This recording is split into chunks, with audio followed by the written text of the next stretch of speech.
be here tonight. What a beautiful life. Give yourselves a round of applause. You're so lovely. Everyone's so lovely. I'm standing up here bashing the living shit out of Nazis.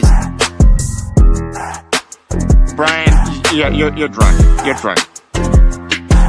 When you ran out the healthy arms, you ran out of really healthy. They had great arms, but they ran out. It's called sports. It's called baseball in particular, and pitchers, I guess you could say, in really particular.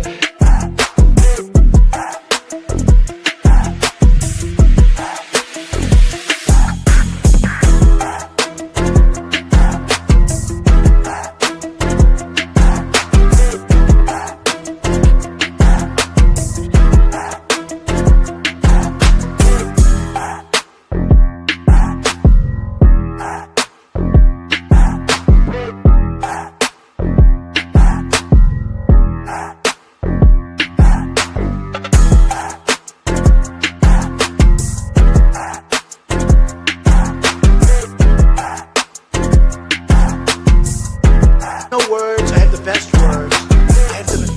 But there's no better word than stupid. All right, what do you say we dive right into it? Let's dive right into it. How's everybody doing? I'm Boston Brian. This is Blunt Politics. Welcome back, everybody. Nice to see you. Haven't seen you since Thursday. Hope everybody's been having a good weekend.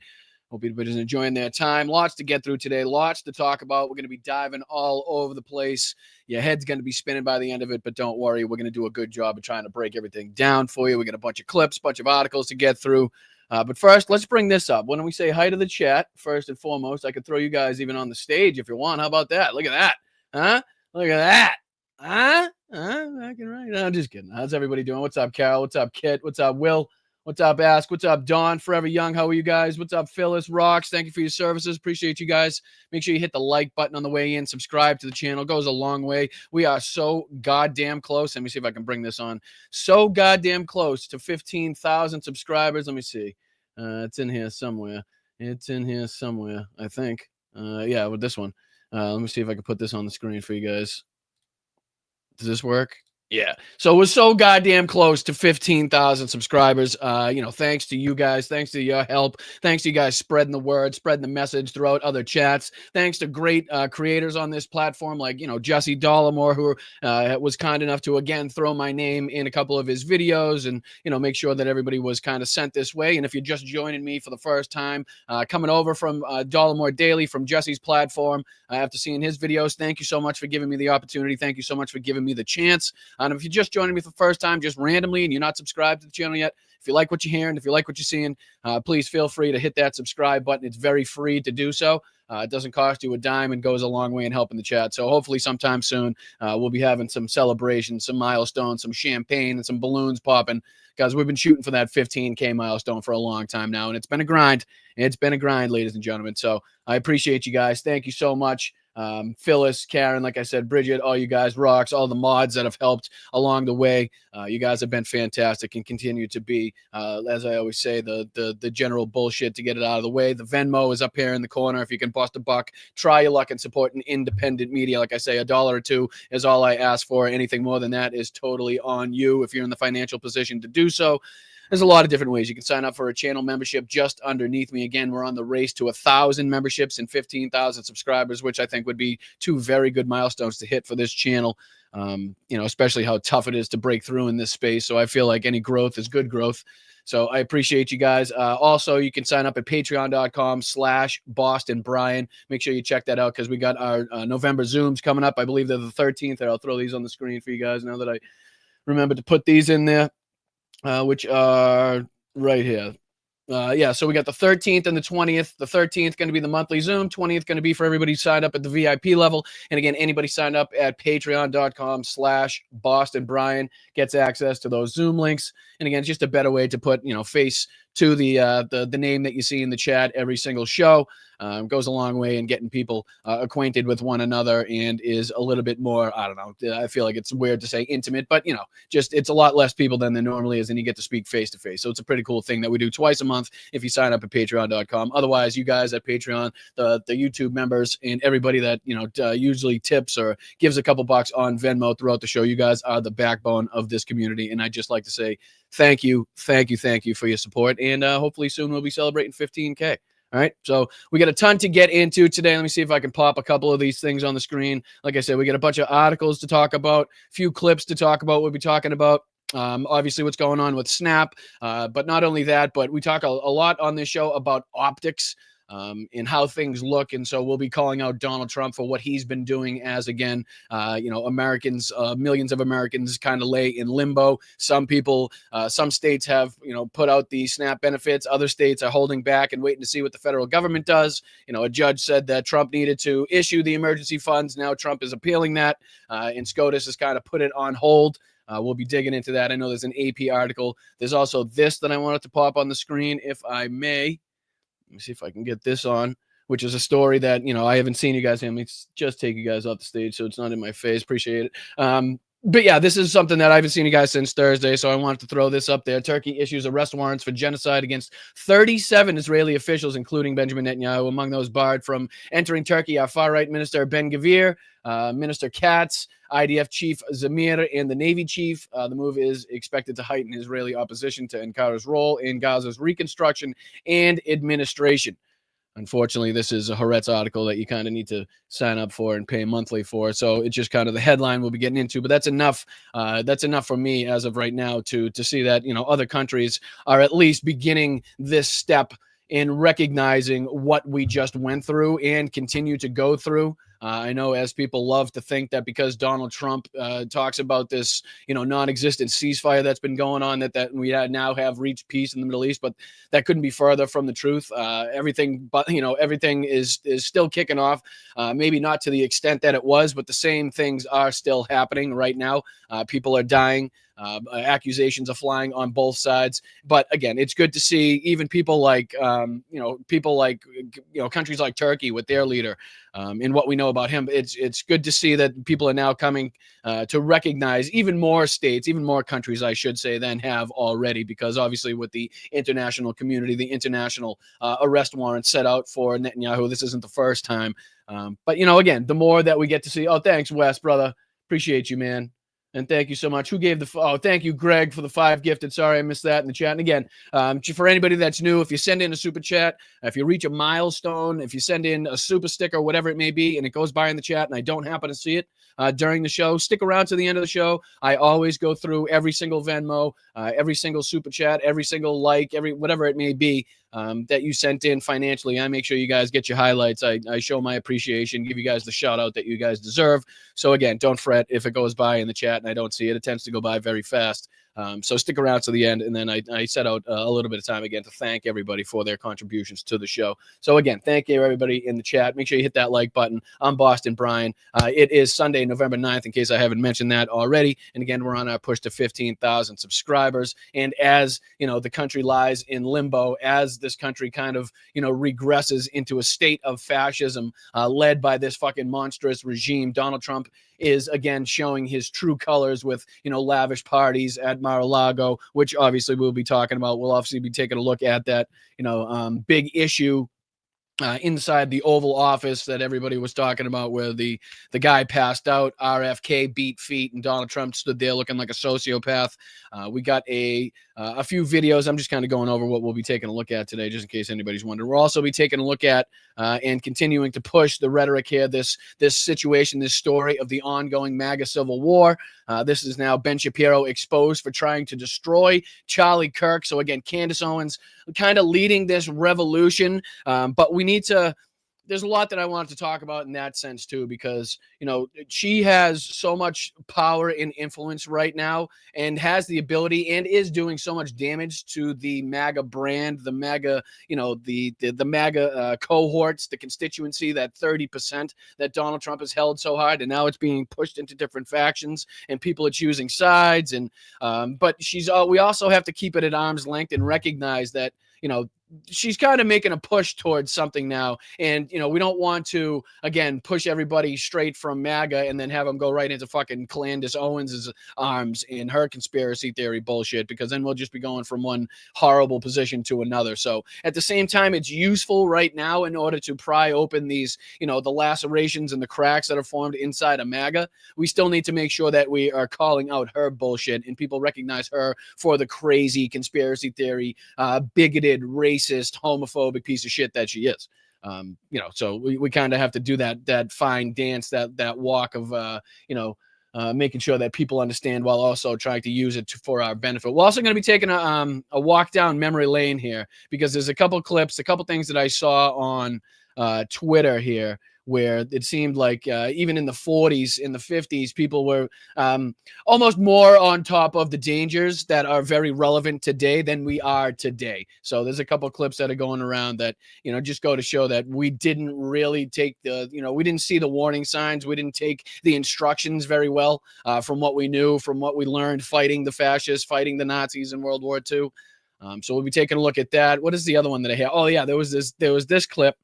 This is a CBS News clip from 6 years ago, and it's talking about an old 1950s show with a featured a guy, the character, whose name is Trump, and he's a con man who wanted to build a wall. So again, the ironies, the one-to-one connections, and it's almost like this Simpsons-like predicting of the future type of shit.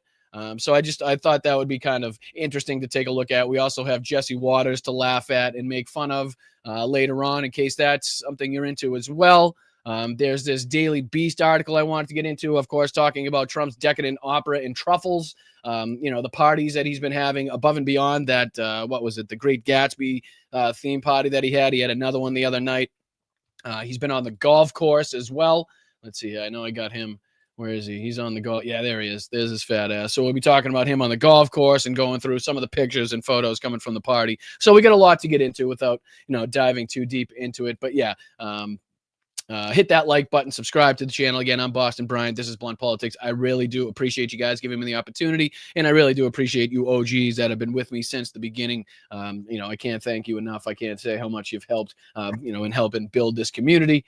And thank you guys again. I really do appreciate it. So what do you say we dive into it? Let's get into this first one that I wanted to go through. Let's see if we can stay in order, because I always I have a plan for the show every time I come into it, and then it's like a military battle plan. It's like it's really, really good up until the first shot is fired, and then everything goes to shit. And that's kind of how these shows typically go. But that's the style. That's how I do it. Just to let you know, I do try to prepare for these, and then once the gun's off, I'm just like off and rolling, and then who knows where I'm going from there. But all right, let me throw this on the screen for you guys. I did. Supreme Court issues emergency order to block full SNAP food aid payments. Just think about what's going on right now, right? The president has issued an appeal to stop the full, the full vast people, the full group of people who are supposed to get these SNAP benefits from getting the SNAP benefits. So now the Supreme Court has stepped in to issue a pause, which is what they do until, obviously,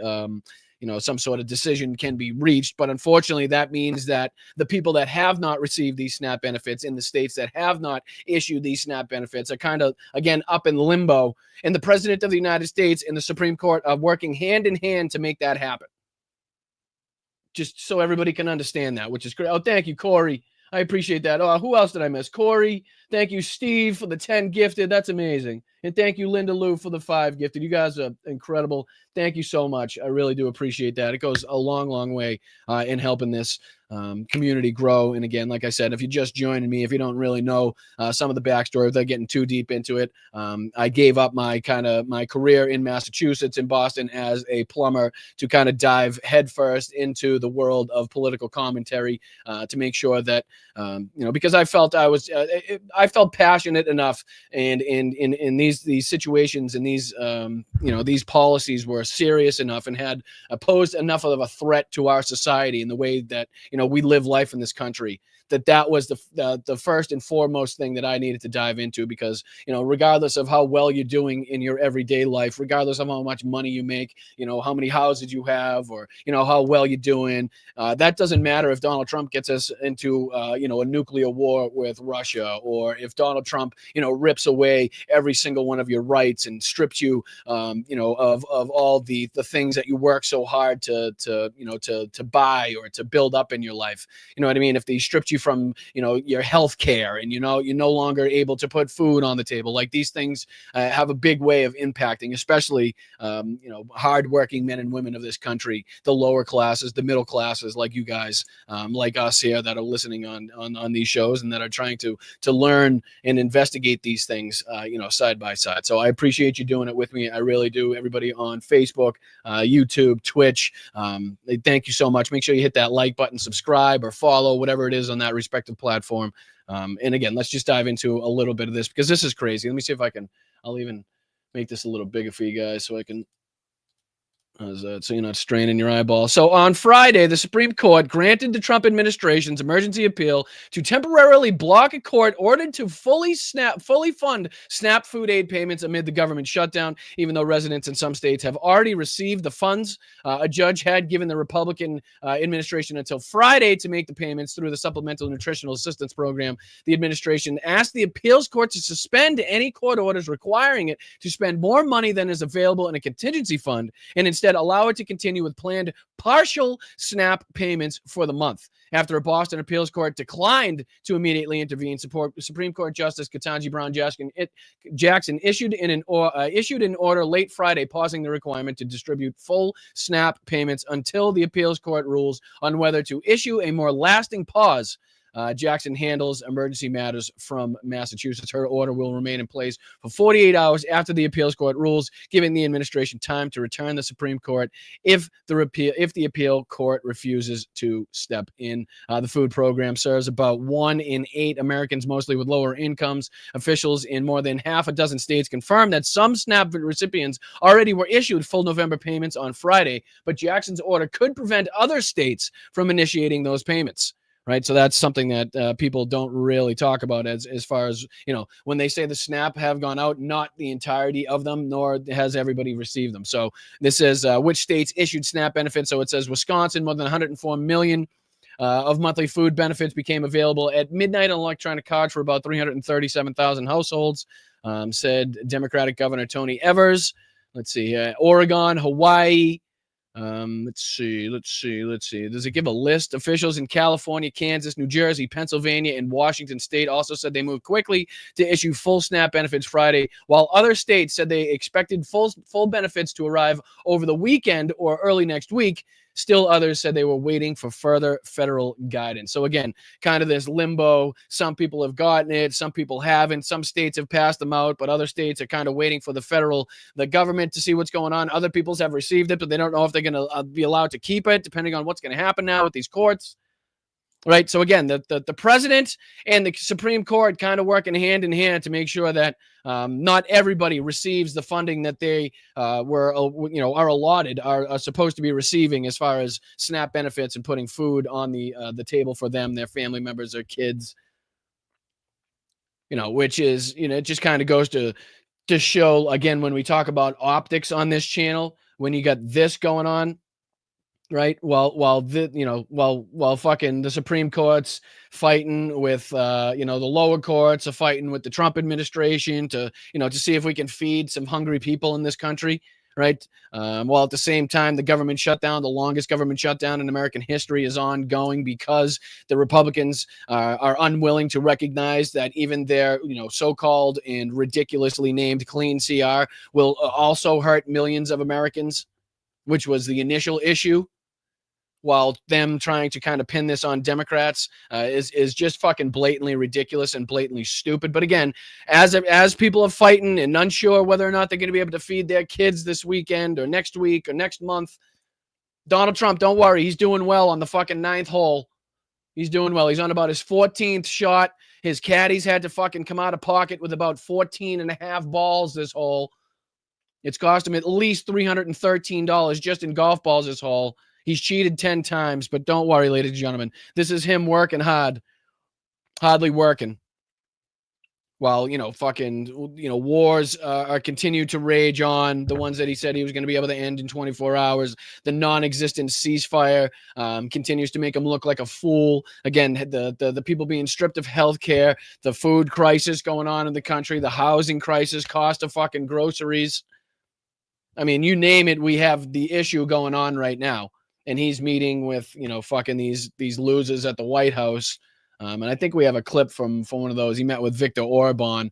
And again, they were trying to make it seem like Ukraine has no chance in winning this war. Another kind of flip-flop, really, that doesn't really make any sense after we just saw these sanctions be put in place and this like hardline rhetoric coming out from Trump lately. But yeah, this is Donald Trump, what he's been doing and how hard he's been working and how much he cares about the American people. And then it goes on here because, this is just a couple of the scenes from his Mar-a-Lago festivities that he's been having, multi-$1,000 costing events, playing propaganda. This is what this is. So these are Mar-a-Lago guests feasting on fancy meals. This is from Patriot Takes. While a music video falsely claiming Trump won in 2020 plays on the side screens. So this is literally having a fancy dinner. This is fucking, I don't even know, like if you could pretty much, the Gilded Age, this is like the 1% feasting on the fine wines and the imported goods while the masses are huddled outside eating the rotten goods, throwing the fucking rotten onions and tomatoes at the building that these fucking rich pricks are feasting on their, fucking golden fucking plates and silverware and shit. While propaganda plays in the background, North Korea style propaganda about how Donald Trump won in 2020 plays in the background. Like, you see the optics here? You see how, you see the disconnect between what's happening in reality, what the American people are going through, what the American people are feeling, and what this is kind of purporting, like what the country's going through? Again, in this fucking golden, lavish room, well, fucking decrepit, shitty-looking room, in my opinion. But, some people consider that to be, like, the epitome of what a rich person's, whatever the fuck you think. But again, this is wild stuff. Let's see if we can, if it's playing music, I can't play it, but let's see if you can hear the video in the background for a second. My God, it's if they got their own original song to go with it, ladies and gentlemen. The Trump Won and You Know It song. And who knows? He's probably got that copyrighted, knowing this stingy bastard trying to make a buck off of that. So I'll probably be careful playing it on. But I'll see. I'll mute it. And we'll let it play, and we'll see what the video says. So it says Trump won and you know it. And then it says LA County talking about questionable ballots. It says we got dead people voting, drop boxes, and Dominion on the screen for some reason. So basically trying to list all their lies and propaganda. Here we go. What else you got here? Talking about dead people voting again. I mean, just why? Oh, this is the lady singing the Trump won and you know it. I mean, this is wild stuff. It really is. Again, as people in the streets, fucking homelessness on the rise, job growth, at the slowest point it's been in years, layoffs with, looming. It's unbelievable. It really is. Oh, thank you, JD. Thank you, guys. Thank you. Oh, there he is. There he is. What up, brother? There he is. Machine Tool in the house. How are you? How are you? You guys, what country are you in right now? If you can't answer, don't worry about it. I understand. But I wish you well. I hope you're well wherever you may be. And thank you for your services. Thank you for your kind contributions. I do appreciate that. My main man, Machine Tool. Thank you so much. And if you haven't heard, we're on our way to 15,000 subscribers. Appreciate it. And it's only with your help that we've been able to get there. So thank you so much. As long as oh, Jesus. Holy, come on. I was more than happy enough with the 10. I was more than happy enough with the 10. Holy shit. Thank you so much, dude. Thank you so much. I mean, I try to explain every time you come around how much you do for so many people. And again, you just continue to prove my point before I even have the chance to open my mouth. But thank you so much. I mean, I can't even tell you how awesome that is and how much that gets us towards our goal of 1,000 members here. So please, for the 50 people in the chat now that are lucky enough to get a subscription, a membership to Blunt Politics here for a month, please make sure we're reaching out to Machine Tool and saying thank you. Just another one of his amazingly kind and generous contributions he makes to these channels and in vast areas in human resources and making sure that doing humanitarian work out there. He's just amazing. He really is. So I can't speak your praises enough. I wish I could, but we're gonna have to get you on the show one of these days. We're gonna have to get you on the show so people can put a face to that name, so we can thank you properly. But thank you, brother. I do appreciate it. Thank you so much for tuning in. Thank you so much for watching. We've been actually doing a lot of Ukraine coverage lately. We've been doing a lot of taking a look at Preston Stewart. Has been doing great work too. So you've come in just in time. So I appreciate you, man. All right, where are we in this one? Oh yeah, we're back at Mar-a-Lago here with the propaganda style. Let's see. I just wanted to kind of sift through a few of these clips because it's good to show the American people. I think this is what's going to resonate with the American people. If I can take a second. Like, again, we continue to implore you people to recognize that not everybody is politically in tuned as you or I or everybody else that may be following along these type of channels, these type of, platforms, right? So we have to stop going out there and assuming people know what we know. And it's really like the one thing that we know people don't like is when people, take the mickey, right? When people take the piss out of somebody, when they try to get one over on you, when you're being lied to, when you're being manipulated, right? People don't like that. And I think we can kind of, generalize that to the maximum and use that to our advantage and say, hey, Donald Trump's out there saying that you're living the best life. Meanwhile, while you're looking at the price sheet as you go grocery shopping, it's becoming more and more difficult for you to justify not only, spending the amount that you're spending, but trying to buy the amount that you have to buy in order just to get by a certain time frame, right? When you're filling up your gas tank, you recognize it. When you pay your car insurance, your home insurance, right? When you pay all of these different things, you notice how difficult life is becoming. While Donald Trump's telling you in front of cameras, in front of microphones, he's adamant to world leaders that you guys are having the best time. The Renaissance period is here for Americans. And we're seeing everything but. We're seeing ICE beating people on the streets as they rappel down from apartment buildings, rounding up the entire apartment building, shooting people in the face with rubber bullets, pointing loaded weapons at people in broad daylight, in fucking traffic jams. Right. 200 American citizens being rounded up, detained, kicked, punched, some deported. Asylum seekers, legal asylum seekers being rounded up and deported. All of the egregious actions that we've seen so far. And Donald Trump's out here living his fucking best life with the richest 1%, the people that are fucking feeding off of his corruption. And again, I'll put this up on the screen just to kind of prove my point here. So this is from Public Citizen. Corporate donors to Trump's White House ballroom beset by conflicts received $279 billion in government contracts in the past 5 years. Okay. So when they're talking about a $300 million ballroom split between all of these fucking companies, just let's talk about what they're getting on the back end here. And mainly at the behest of Donald Trump. Right? Because Donald Trump has now, I think it says something like a quarter of these companies. Yeah. Of the 24 corporate donors, 14 are facing federal enforcement actions and or have federal enforcement actions suspended by Donald Trump. Right? So along the lines of Elon Musk's companies that were being investigated by OSHA and by different federal agencies. Then he was put in charge of Doge, and then all of a sudden, those managed to go away. Those cases and those investigations managed to go by the wayside. The same thing here from Donald Trump. So when everybody's like, oh, geez, I wonder why these companies would be investing. People like Meta and Microsoft and NVIDIA, T-Mobile, Lockheed Martin, a defense contractor and fucking weapons manufacturer. There was a few more on here as well that were kind of startling as to why they would be, questionable as to why they would be fucking investing in a ballroom. Well, now you know. It's because on the back end they're getting $279 billion in government subsidies, in government contracts. Lockheed Martin is the largest of these governments of the government contractors with $191 billion in federal contracts over the last 5 years. And they know that Donald Trump, with his pay-to-play scheme here, if they can donate $20 million here, $15 million here, in the back end, when they get these $200 billion government contracts, that fucking $20 million is going to be forgotten about. They could have lost that in the couch for all they cared at that point. So you can see how this is you scratch my back, I scratch yours. The corruption's in your face blatantly, pay to play. This isn't the illusion of pay to play as CNN and fucking 60 Minutes would have the question worded. This is the outright epitome of pay for play caught in broad daylight. Let's see here.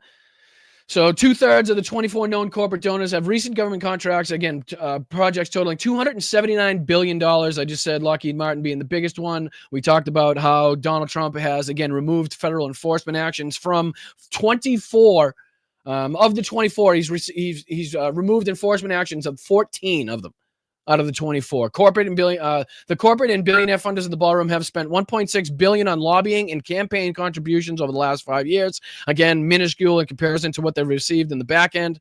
The company's self-reporting and stunningly wide array of interest before the federal government, involving everything from taxation to trade policy, battlefield domain awareness to telephone polls, consumer privacy to product liability rules, appropriations and cybersecurity, and much more. Right. So all of these companies have different cases and injunctions and fucking reasons to want different sanctions and, regulations not to be put in place. And now because they've been able to spend 1.6 billion lobbying, and now to, donate, a minuscule $20 million or $25 million a piece for the ballroom, it continues to allow them to receive these government contracts and get them out of these investigations, because Donald Trump's very willing to say, hey, you gave me money, let's end this investigation. Very, very apparent, very see-through, very transparent way of doing things. So again, when you see the guy on the golf course and you see these lavish parties going on, this is Mar-a-Lago Guest Watch. Synchronized swimmers perform to God Bless the USA. So let's all of us.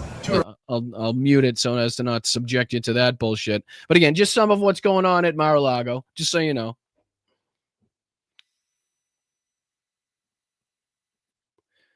So we got, there we go. Yep, synchronized swimmers in Golden Eagle flag swimsuits, because that's clearly representative of, I don't know, something. So they're doing some synchronization, and yep, we're in the pool next to the marble statues while everybody in their ball gowns is surrounding this enormous pool.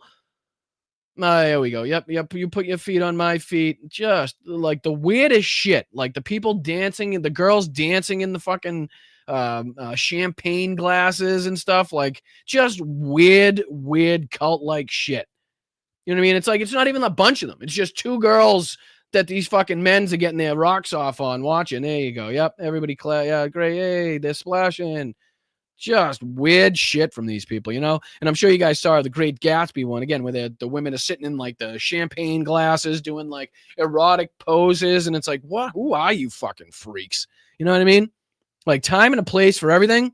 And, when the American people are, in uproar right now, when it's so unsettled in this country, not the time. But again, something we need to use to our benefit. And again, here's Donald Trump just fucking losing his mind on True Social, bitching at, I think this is over his tariffs and the SCOTUS, who have yet to rule on whether or not Donald Trump has the right to, stick tariffs, unilateral tariffs on anybody in the world. And this is him trying to, again, sway the vote there. This is him going off on tariffs again. Oh yeah, here's the spread. I want to show you guys this because, again, if anything sticks in the mind of the American people, if anything will kind of get through like the visualization of, you struggling to pay for your goods at the grocery store. So these assholes dining on crab legs and fucking shrimp du jour underneath a CPAC ice sculpture next to the pool with the fucking array of dips. Like, this should tell you guys exactly how much they care about the American people, about the working class, about the everyday, working people of this country, like you, like me, right? This is how much they care. They don't care flaunting it. They don't care you seeing it as, again, you're being laid off or you're being rounded up. You're being shot by fucking pepper bullets, right? Your health care is being stripped. Your rights are being stripped. You're watching fucking fascism knock at your front door. But don't worry about it, because they got big, giant crab legs here at Mar-a-Lago. And I don't know if they're playing any copyright music. But again, the visualization of this, people, you guys struggling to pay your rent, to fucking, to figure out how you're going to rob Peter to pay Paul this month so you can keep a fucking couple gallons of gas in your gas tank, right? To figure out, how you're going to pay for that procedure that your dad or your mom has been needing, or the wheelchair or the ramp that needs to go in. Like, while you guys are struggling with all this, and fucking me too. I mean, I'm a fucking paycheck to paycheck guy. As much as YouTube has this fucking stigma of being unbelievably profitable, I got fucking news for you. Unless you got $1 million plus, you know what I mean? It ain't. I can tell you that much. So, we're all in the same boat here. So it makes me just as sick to see this shit while people are being rounded up, as fucking the military is being sent into American cities, as it does you guys. So check this out. And again, show this to people. Show this to your friends and your family. Show this to your coworkers. Show this to anybody that you think, you may just assume already knows this is taking place, already has this video in their fucking feed. Don't assume anymore. Show everybody until people fucking can't stand hearing from you anymore. Because the mainstream media isn't putting this shit out. And if they do, they don't repeat it and they don't play it enough. And they're not going to get it anywhere else, which is why people like me gave up their fucking career as a blue-collar plumber to make sure that we brought you this news, to make sure that you people, to make sure that we as a group could see and know that this stuff was happening and not have to rely on CNN and fucking MSNBC to do it ourselves, because nobody's going to step in and help us. If we want to save our country, we're going to do it our goddamn selves. All right, so check this out. As the fucking rich get richer and you guys struggle every single day, here's their fucking crab legs and their shrimp dinner that they're dining on, the pricks. But as long as I'm here,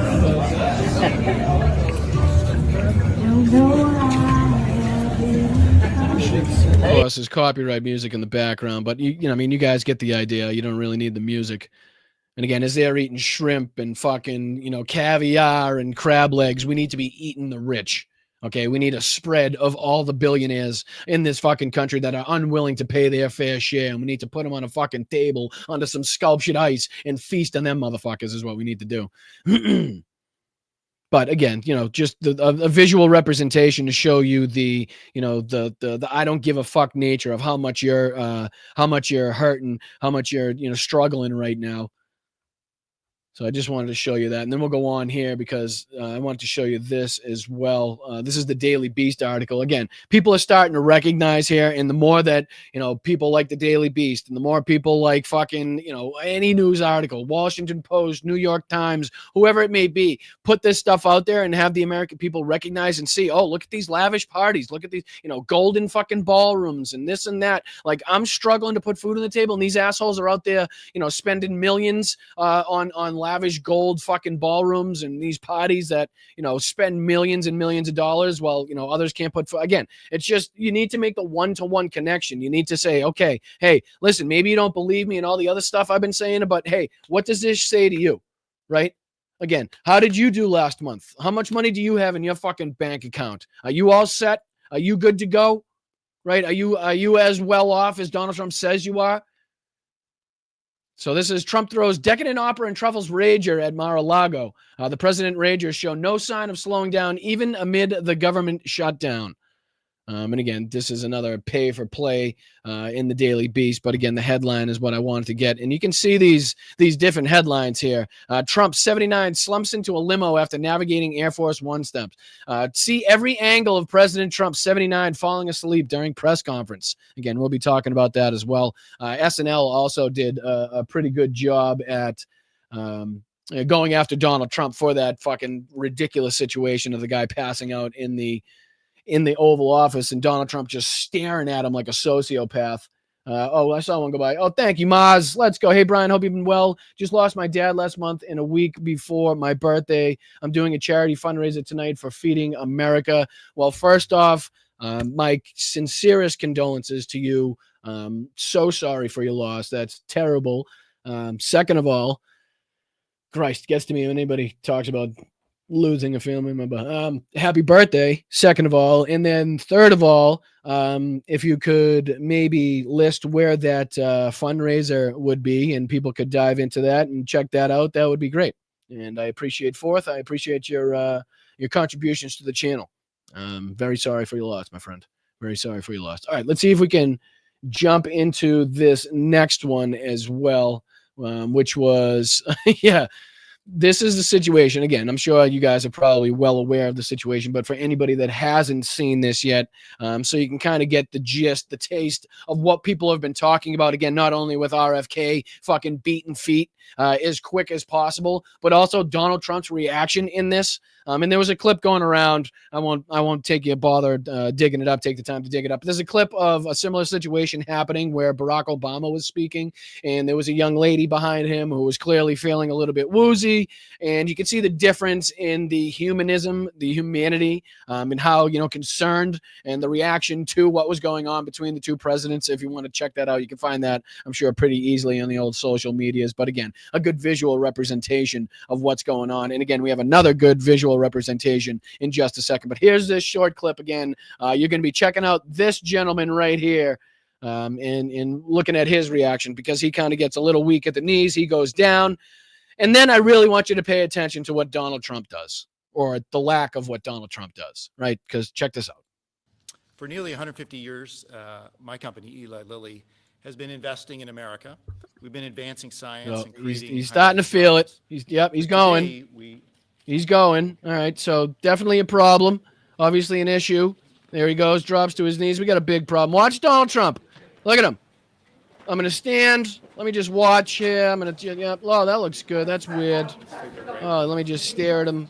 Not even moving. And then something in his brain's like, oh, shit, there are cameras here. I should probably not sit here and stare and watch this guy die as I just, kind of fucking twiddle my thumbs and tap my fingers on the desk here. So maybe I should, I don't know, turn around and not pay attention. That was his other thought. So as opposed to paying attention and doing nothing, his next best thought was maybe I should just not pay attention to it. Because check this reaction.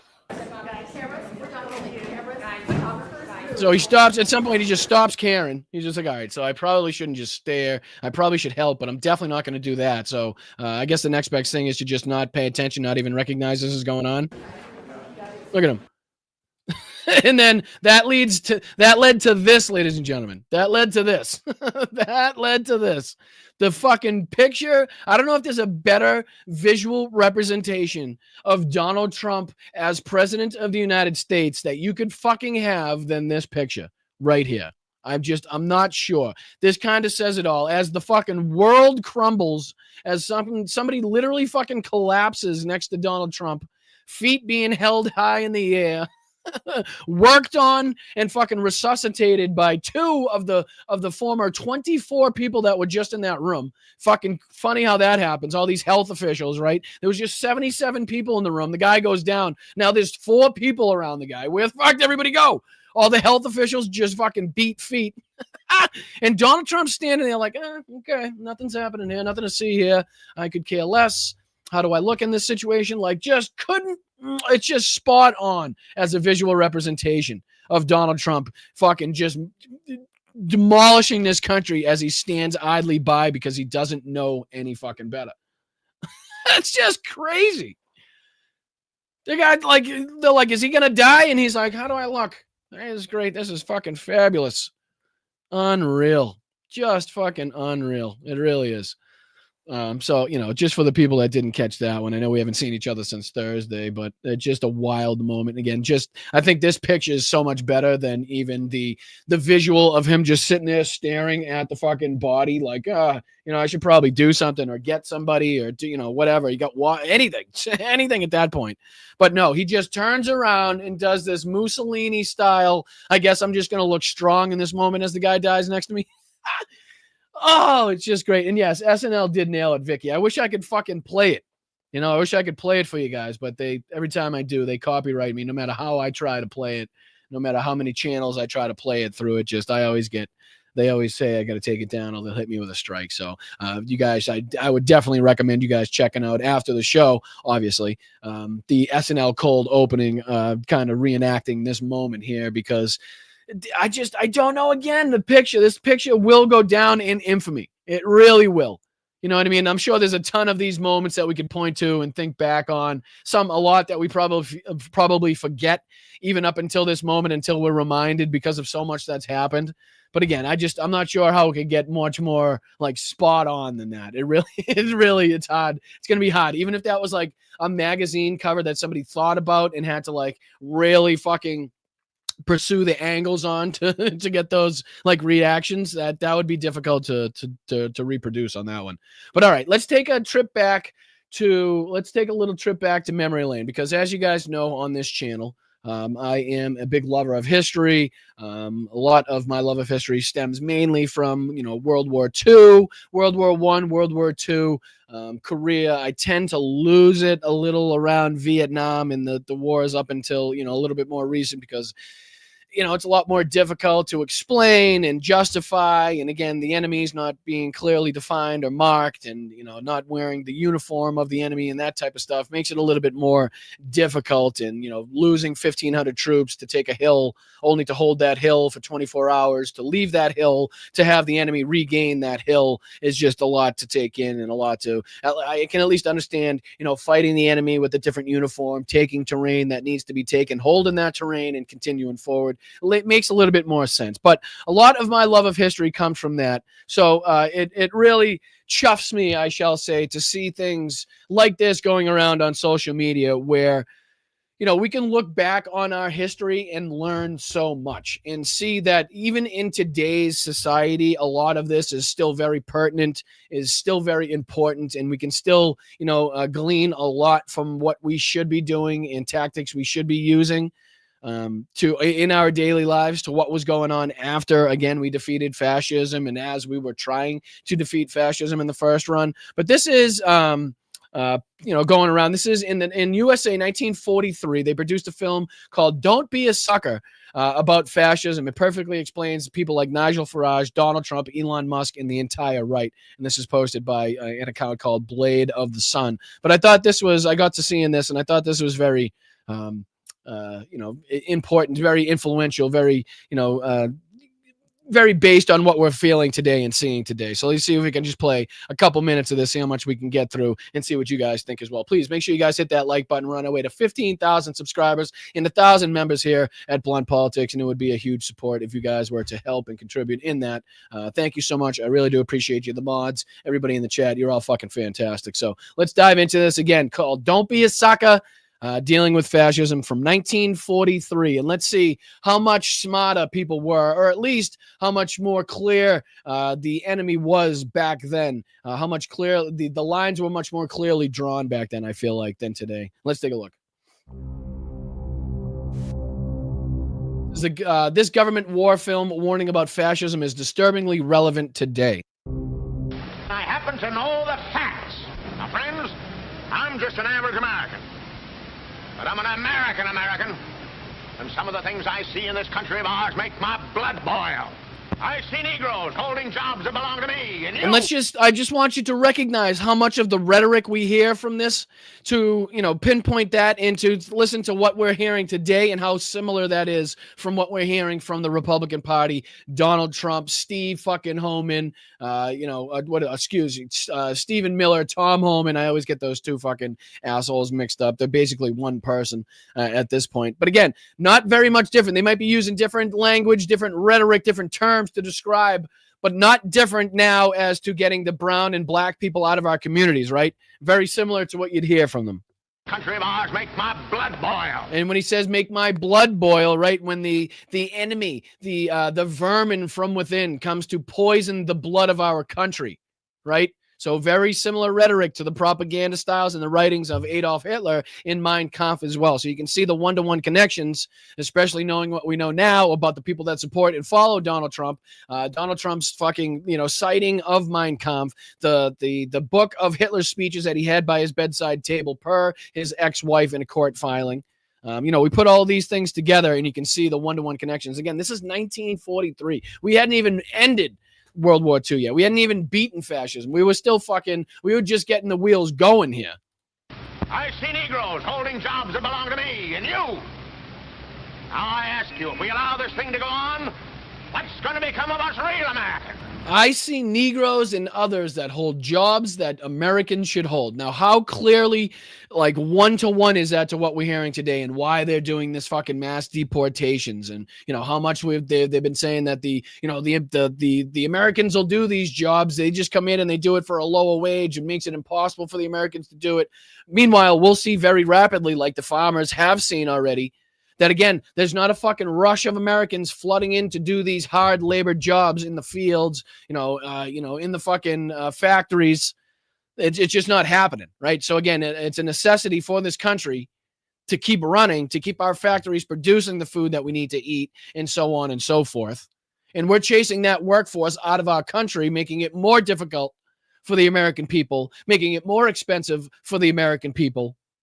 And it's just, again, having the opposite effect that Donald Trump said it was, that he and his second presidency was going to have, which was, the whole thing was to lower the cost of living for the American people. And that's the only thing, well, not the only thing, but that's the major point in his campaign promises that he has not fulfilled, right? I've heard this kind of talk before, but I never expected to hear it in America. This fellow seems to know what he's talking about. What are we real Americans going to do about it? You'll find it right here in this little pamphlet.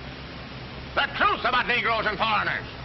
The truth about the Catholic Church. And this could very easily today be represented as a CPAC letter, or, fucking Turning Points convention, and people trying to get them into that, right? Any of these fucking Trump rallies. So this pamphlet represents, Charlie Kirk's Turning Point, represents fucking Benny Johnson and Tim Pool.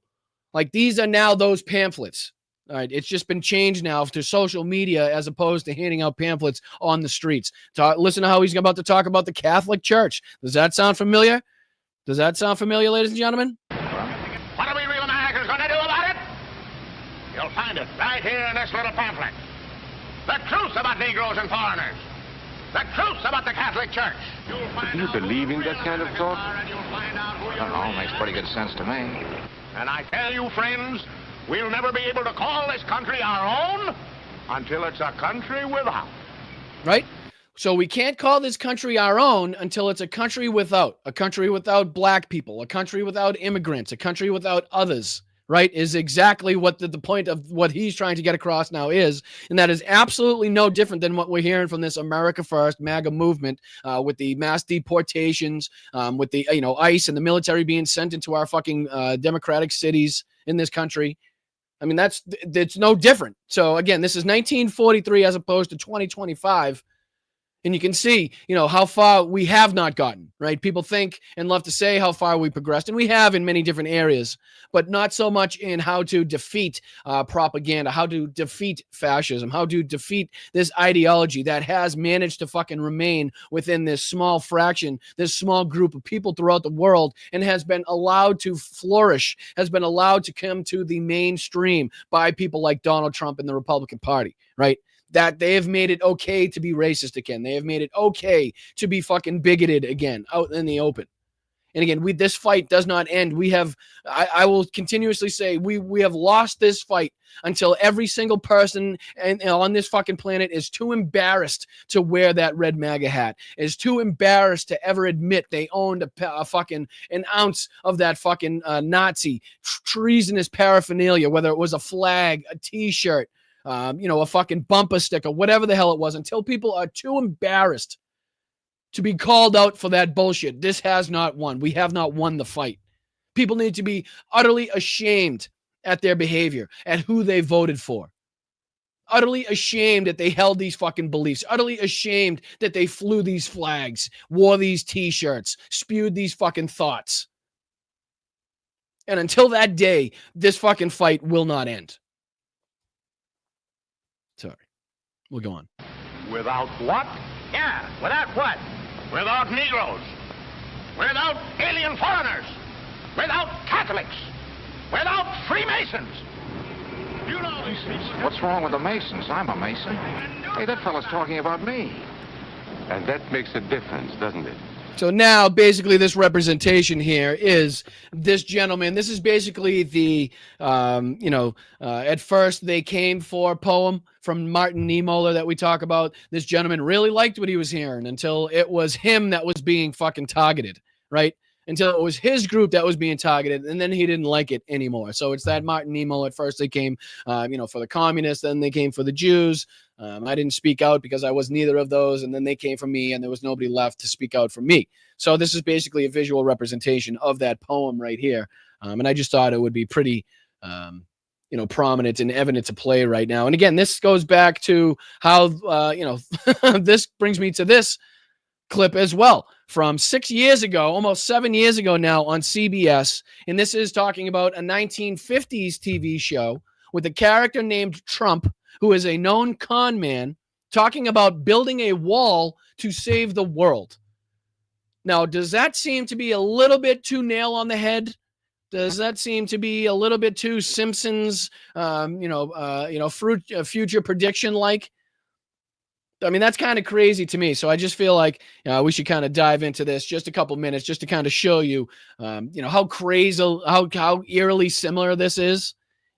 And how, again, people in the past may have known a little bit more, may have been a little bit more educated to these problems and how to combat it than we are today. Check this out. This is wild. All right, I want to switch gears. That's a good humorous segue to this, which is getting a lot of attention online. I don't even know how you guys dug this up. I know. It's a Western TV show from the 1950s. It was called Trackdown. Right. And it aired on CBS. I know. Right? And it features, this is true, it features a con man, and the con man's name is Trump. And that con man tries to justify building a wall. Roll the clip. I am the only one. Trust me. I can build a wall around your homes that nothing will penetrate. What do we do? How do we save ourselves? You ask, how do you build that wall? You ask, and I'm here to tell you. You're a liar, Trump. I mean, crazy, right? I mean, a snake oil salesman out there promising the people that he himself can save the world. And the guy's name is Trump, a known con man. I mean, geez, could the parallels be could it be any more similar to what we're seeing today? It's crazy.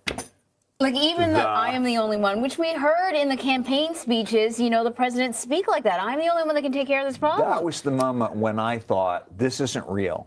We can't. What isn't? 2018 or the show? In the newsletter. Now I'm watching this whole clip going, oh, this is crazy. And then he gets to the point where I am the only one. It's just me. And I thought, okay, I don't know. This is some kind of digital satire. Yeah. The con man is called Trump. Hold on. Somebody say my mic keeps cutting out. 1 second. Q Twilight Zone. I thought somebody said my mic keeps cutting out. Oh yeah, Flipper. Is there something wrong with the microphone? Is anybody else getting that? Let me know if there's problems with the audio. My apologies if there is. I don't know what that would be. Let me see. Make sure everything's going all right. Everything should be all set. Everything should be all. Sounds fine to me. No, your mic is good. All good here. Seems okay. Try to refresh, Flipper. My apologies. All right, all good. Thank you guys. Appreciate it.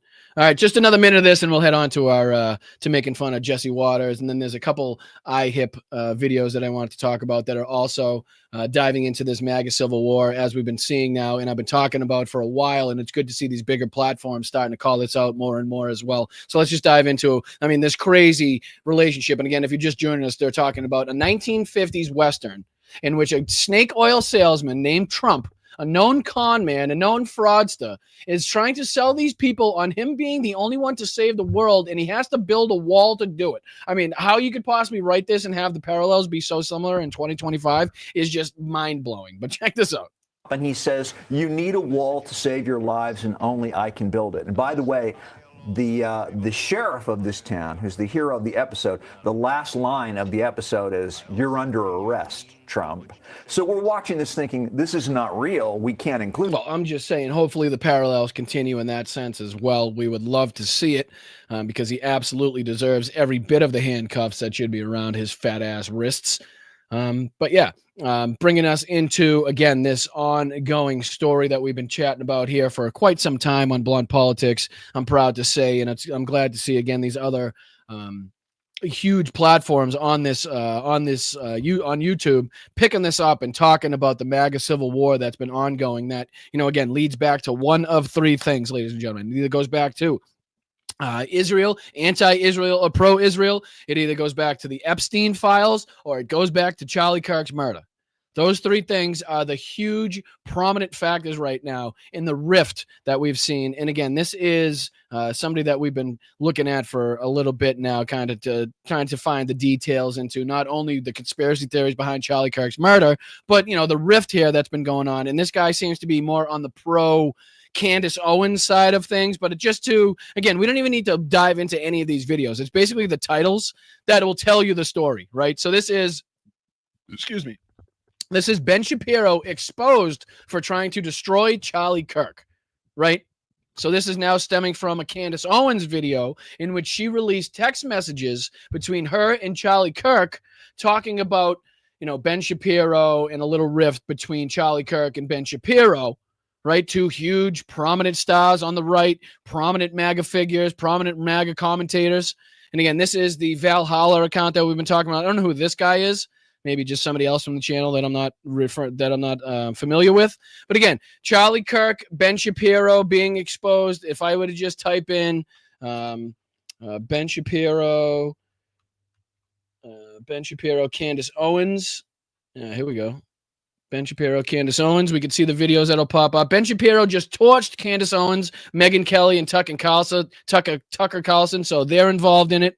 Ben Shapiro is crying again. Just a recent video from Candace Owens, 1.8 million views. Again, something we definitely need to pay attention to, because when somebody's getting, 2 million views in a day, when they're getting 200,000 live viewers for a live stream, when then the number one podcast, definitely need to be something that we need to contend with and call out and pay attention to. But even these smaller channels here, the Body Language Guy, analysis of Ben Shapiro and Megyn Kelly, Candace Owens destroys Ben Shapiro, responding to Ben Shapiro. And it goes on and on and on. I mean, you can put Ben Shapiro, Tucker Carlson as well, right?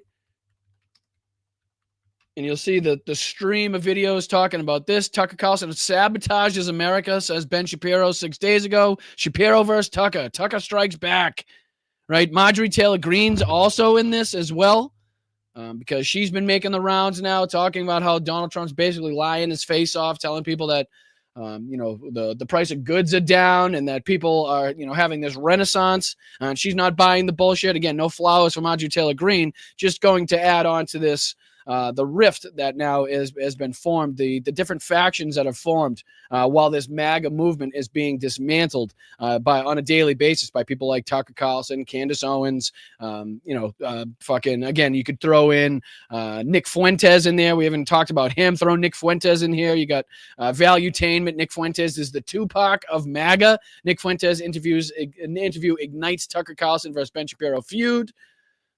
Here we go. Dave Rubin diving into it. Dave Rubin exposes Tucker Carlson, so now they're fighting. I mean, it's just great to see. It really is.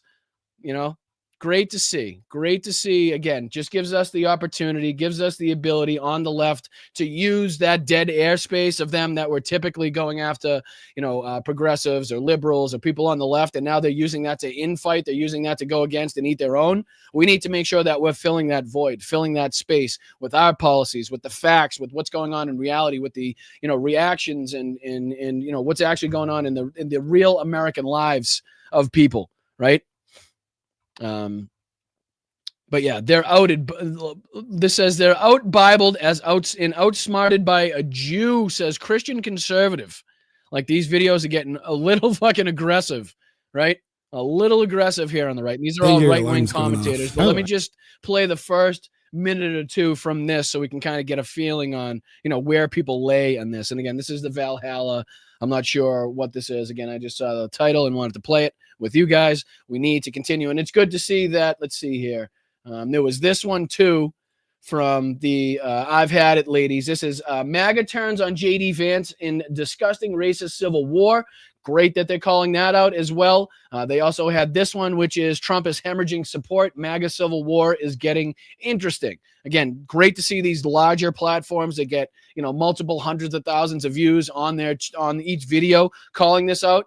Again, I'm not going to say that I was the first or pat myself on the back, but we have been speaking about this and talking about this and bringing this up and highlighting this exact thing for some time now on Blunt Politics. So it's good to see all of these other people catching up. So I don't know, maybe I've hip, maybe they watch this, maybe they watch Blunt Politics, and I appreciate them for doing so. And I'm definitely kidding. I promise I'm kidding. I know they don't.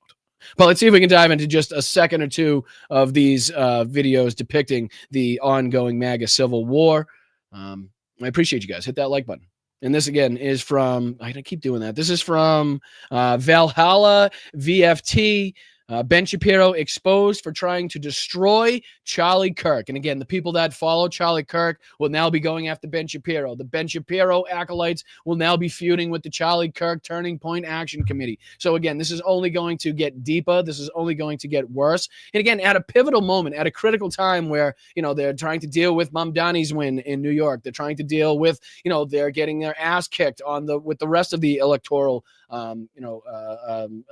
fucking victories that we saw the other night. Sorry, I couldn't think of the word victories.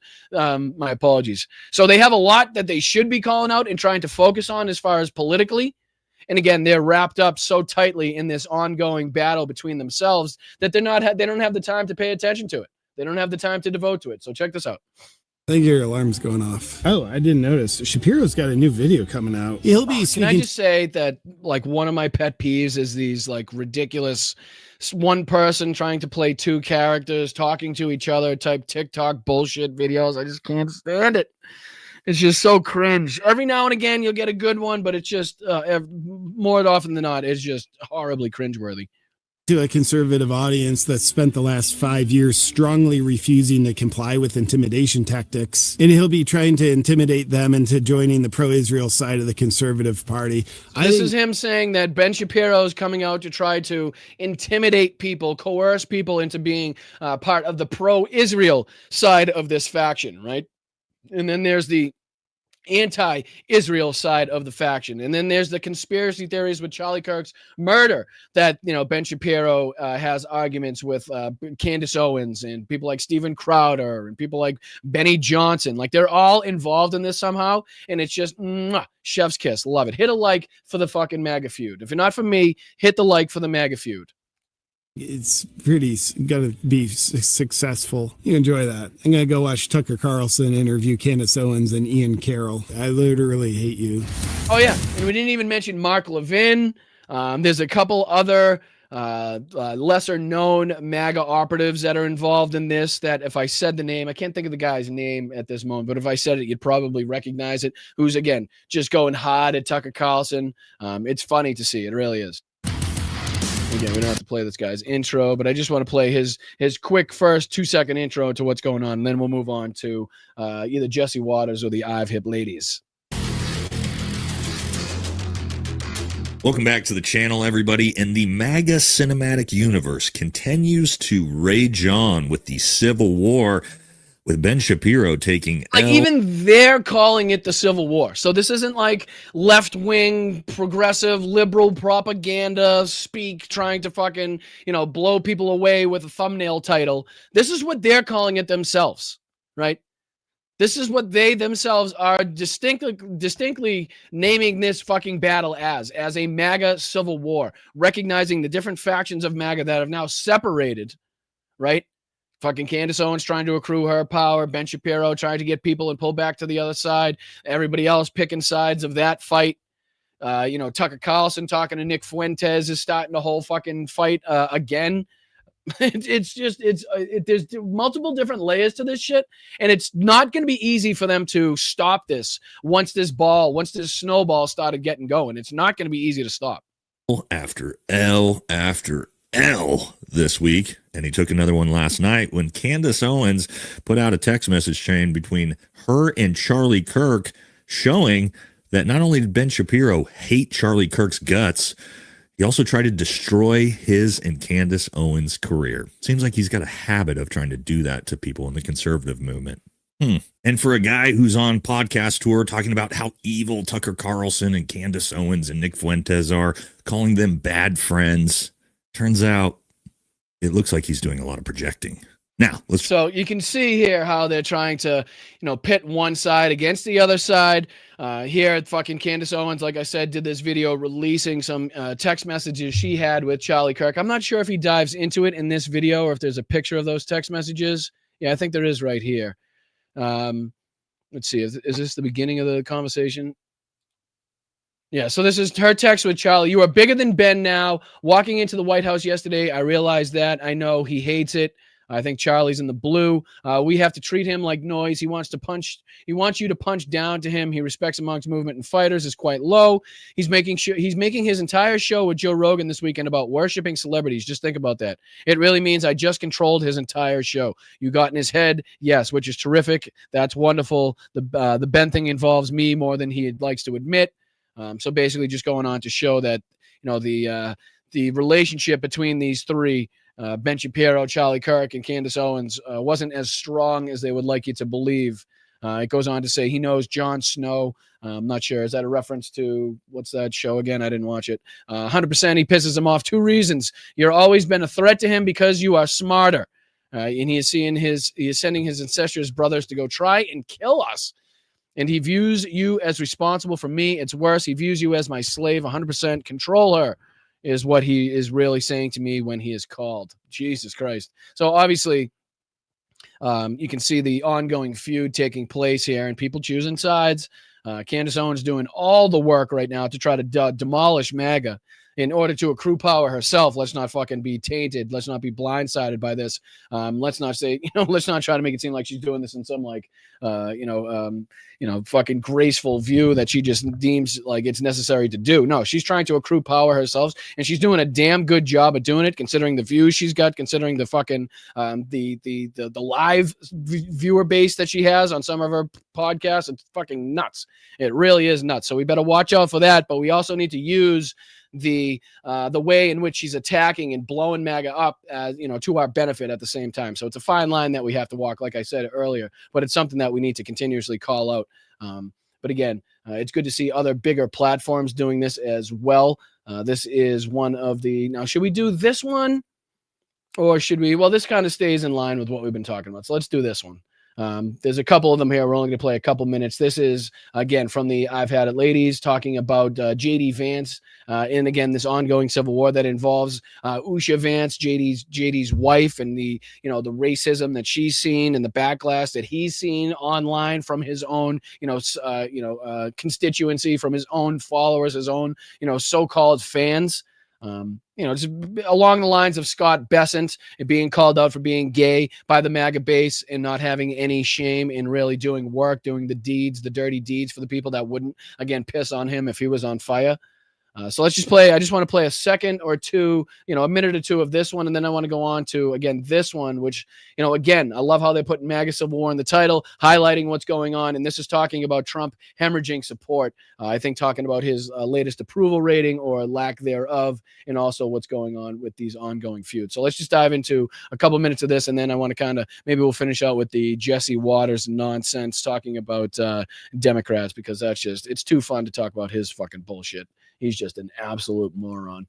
But yeah, let's dive into this one. I appreciate you guys. Hit that like button again, if not for me, for the ongoing MAGA battle that has ensued. And this is titled MAGA Turns on J.D. Vance in Disgusting Racist Civil War. They Want Usha Out.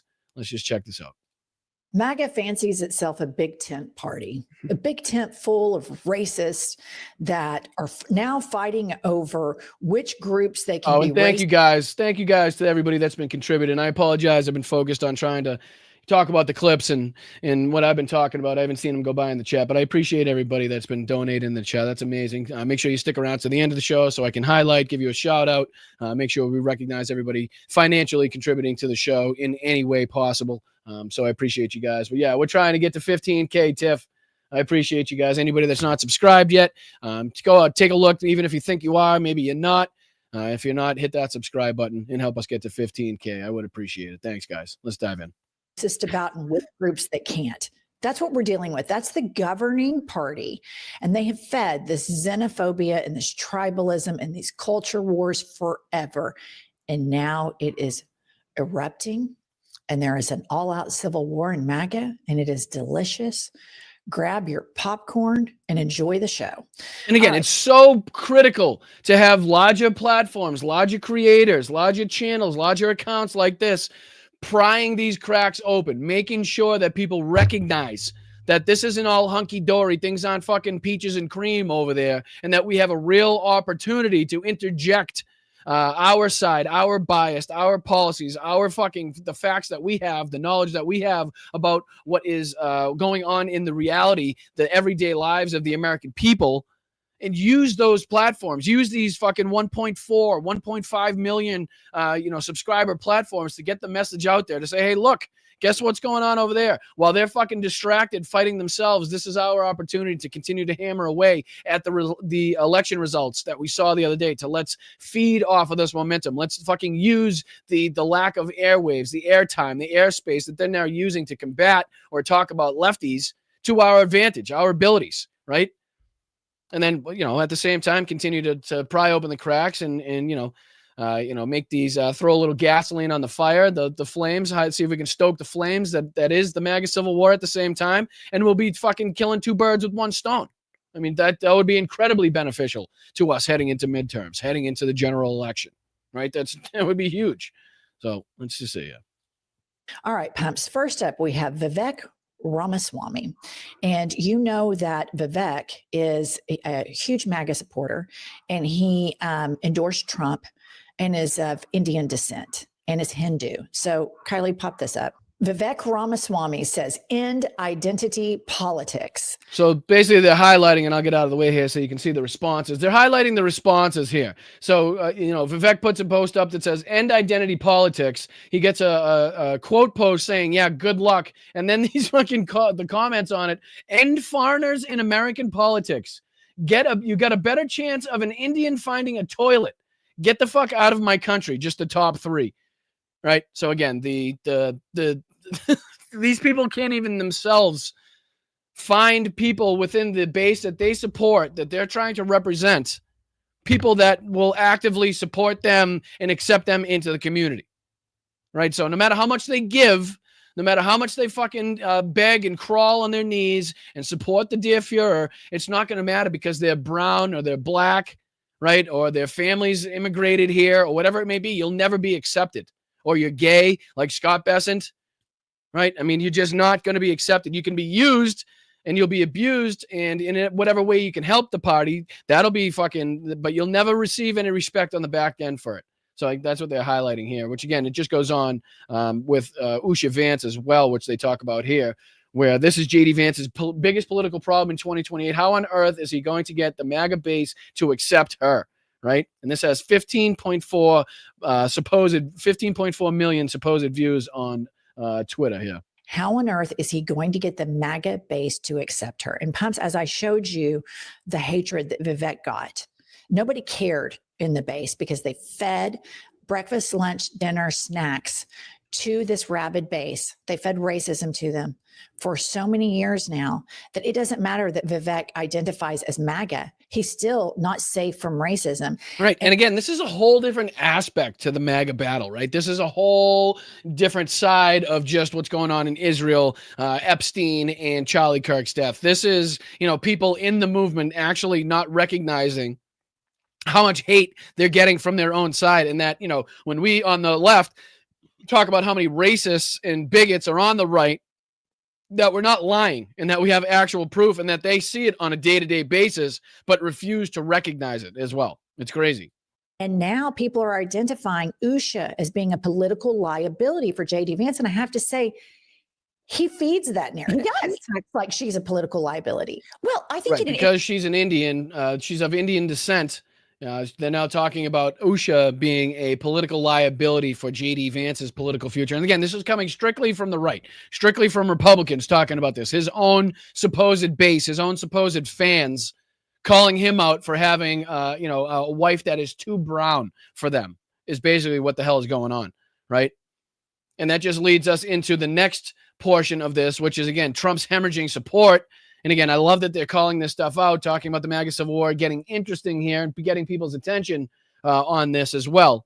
Because not only is J.D. Vance, Vivek Ramaswamy dealing with this, they're now having to deal with the reality, which we talked about during the last few shows when we were discussing the great successes the Democrats saw in the elections. That's because of the frustrations. That's because of the anger. That's because of the realities that the American people are going through, and they see the juxtaposition, the total disconnect between what Donald Trump is espousing is really going on and what they're actually facing in their day-to-day lives. And we need to continue to highlight that as well. And now they're dealing with plummeting approval ratings. And again, what we saw happen the other night in the election results. And they're having to face reality really quickly because what Donald Trump is saying, again, doesn't match up with what they're seeing with the poll results, with what his approval ratings. And again, this is just them from the I've Had It podcast pointing that out again. Let's just play a couple minutes of this, and then we'll move on. I appreciate you. All right. Our president, Kank's approval rating is plummeting by the day. Play the clip. Approval rating right now, John, sits at 37%. That is a low mark in this term for Donald Trump. His disapproval is at 63%. That's a high mark for his entire time as president, first and second term combined. I will say Democrats and independents fleeing him, of course. Republicans still with him, which is why we'll see him doing these tele-rallies tonight for the Republican candidates for governor. Take a look over the course of this year. You'll see down here, mid-February, late February, he was at 48% approval. That was a honeymoon period after the election. He's now been steadily going down all year long. Why? One of the reasons why it seems is that the American people think he's gone too far when using presidential power. 61% say so, way up from February. And deporting undocumented And I think a lot of these numbers are what that secret meeting that Donald Trump kicked the media out, and he was like, supposedly going to have this substantial meeting with Republicans talking about the election results. Like, I think they're slowly trying to, they got slapped in the face the other night with reality, and they're trying to figure out a way and how they can come to terms while still trying to save face with some of the bullshit and the propaganda that the right wing's been coming out with and what Donald Trump's been saying in front of cameras. And I think they're having a real struggle right now trying to connect those two things. Because again, as Donald Trump says that, America is in this renaissance and everybody's seeing the best times they've ever seen in their lives. These poll numbers and, what people are seeing in their day-to-day lives does not reflect that one bit. So, again, they're trying to face that. 57% of Americans in this poll, John, say that he has gone too far in doing that. And in fact, he's Okay, so Kank's is at 37%. I saw some polling actually a couple of weeks ago that had him at 37%. I'm just going to skip forward here to the next clip that she plays, which I want to say it's either MTG. No, it's this one here from the CPAC. Could play this one. Fine, play the clip. Yes, that's the name I couldn't think of. Randy Fine. That's another one I couldn't think of. Him, Tucker Carlson, Mark Levin, all of them in this little spat that they got going on now. Tucker Carlson and this is Randy Fine speaking here. Of Representative Fine. Play the clip. Tucker Carlson is the most dangerous anti-Semite in America. Tucker Carlson is the most dangerous anti-Semite in America. And look what the signs say. Look what the signs say underneath. Tucker is not MAGA. Right? So again, talking about this, trying to fuel the fire that is the ongoing civil war. This is clearly them against Tucker Carlson trying to kick him out of the MAGA movement, which is exactly where Tucker needs to be in order to, to feed his fucking wallet. Because otherwise he's got nothing. He's got absolutely nothing. But Tucker is not MAGA, the signs say. As Randy Fine says, he's the most dangerous anti-Semite in the country. He has chosen to take on the mantle of leader of a modern-day Hitler Youth, to broadcast and feature those who celebrate the Nazis, those who call for the extermination of Israel, to defend Hamas, to even criticize President Trump. And again, this all stems from Tucker having Nick Fuentes on his podcast. For stopping Iran's nuclear. All right, and then she goes on here to play, I believe, Marjorie Taylor Greene on with Bill Maher. Hopefully I don't get a strike for this. If they can play it, I don't see why I couldn't. It's just a short clip. Let's check this one out. Marjorie Taylor Greene on Bill Maher. Play the clip. A number of the members of the administration are now living on a military base. What? You didn't know this? No. Oh, yeah. Stephen Miller just moved there. Kristi Noem lives on a military base. J.D. Vance. Oh, no. Rubio. Pete Hegseth. I mean, for people who love America so much, they seem to be scared of it. I'm one of those people they call a conspiracy theorist. When I hear things like that, I'm like, what do they know that I don't know? Well, oh, totally agreed. Totally agreed, Rachel. Totally agreed. Absolutely, without a doubt. But it's just funny, not funny, but it's ironic to see, again, the party of Nazis, the party of anti-Semites calling out one of their own for being exactly what these people espouse in the first place, right? So these people fed off bigotry. They fed off of racism. They fed off, being fucking anti-Jew and all that stuff, right? And now all of a sudden, the party that has the Oath Keepers, the KKK behind them, and all these other fucking racist, bigoted groups behind them, now all of a sudden want to push them away, the people that got them in power. And you can see here how it's caused a rift there. So I totally agree. If I gave the opposite impression, I do apologize. But again, no flowers. Hopefully I've made this clear as well as while we cover this MAGA Civil War. No flowers for any of the assholes that are involved. Like, all of them are despicable people. That goes for Tucker Carlson, Ben Shapiro. I think this goes without saying, but just in case you may be new to the channel and not be 100% sure where I lay on these sides of the issues. But yeah, they're all despicable people. But we need to continue to add fuel to the fire and continue to point out that even people like despicable people like Marjorie Taylor Greene, who had the most bigoted and racist things to say as she was getting into Congress, right? We can pull up multiple clips from her where she's talking about people that wear a hijab shouldn't be allowed into Congress, and that you should have to fucking swear an oath on the Bible, and you shouldn't be able to do it on anything else. And the list goes on of racist, anti-Semitic, bigoted things that she's had to say. The Jewish space laser lady. But again, to show that this base isn't all, that they're not a cohesive unit at this point is the purpose, is the point of showing these things as well. But I definitely appreciate you for pointing that out. I don't think it's I don't think it's it's in the paper, but I don't know. Okay, so I mean, I have to say, I fucking hate agreeing with her, but when I heard that they were all living on military bases, I'm like, what's all that about?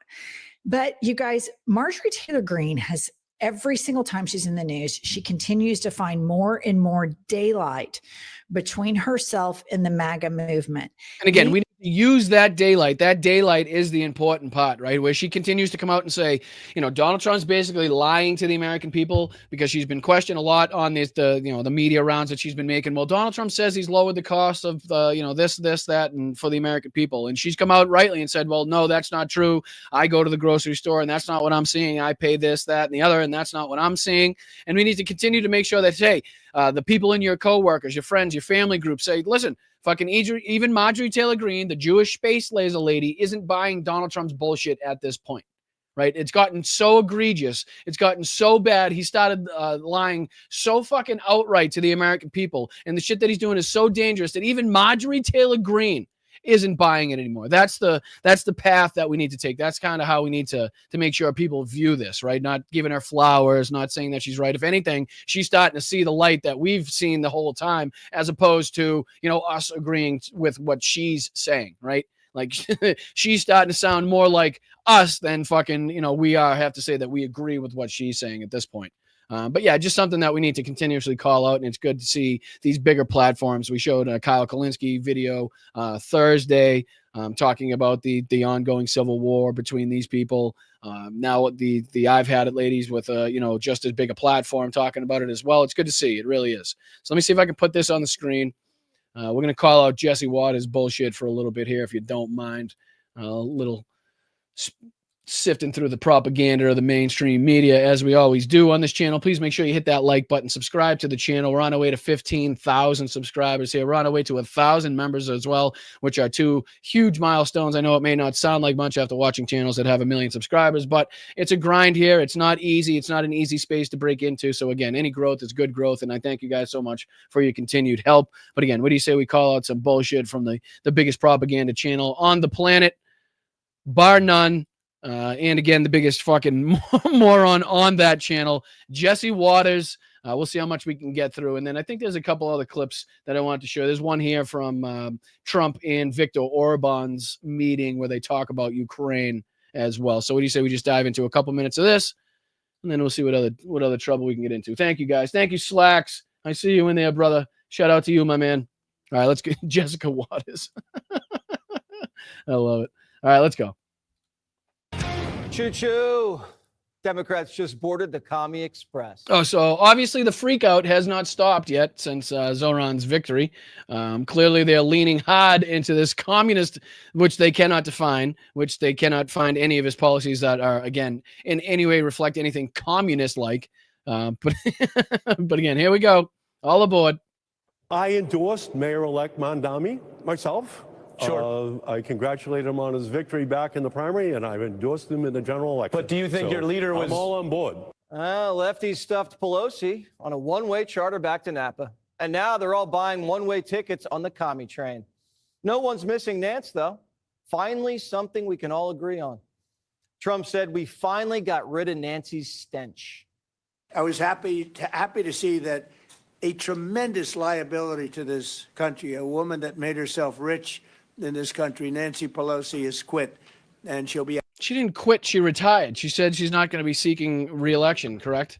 And again, one of the most effective, whatever you have to say about her political choices, her career, her dealings with the stock market and that whole thing, one cannot deny the political effectiveness of Nancy Pelosi over her career, right?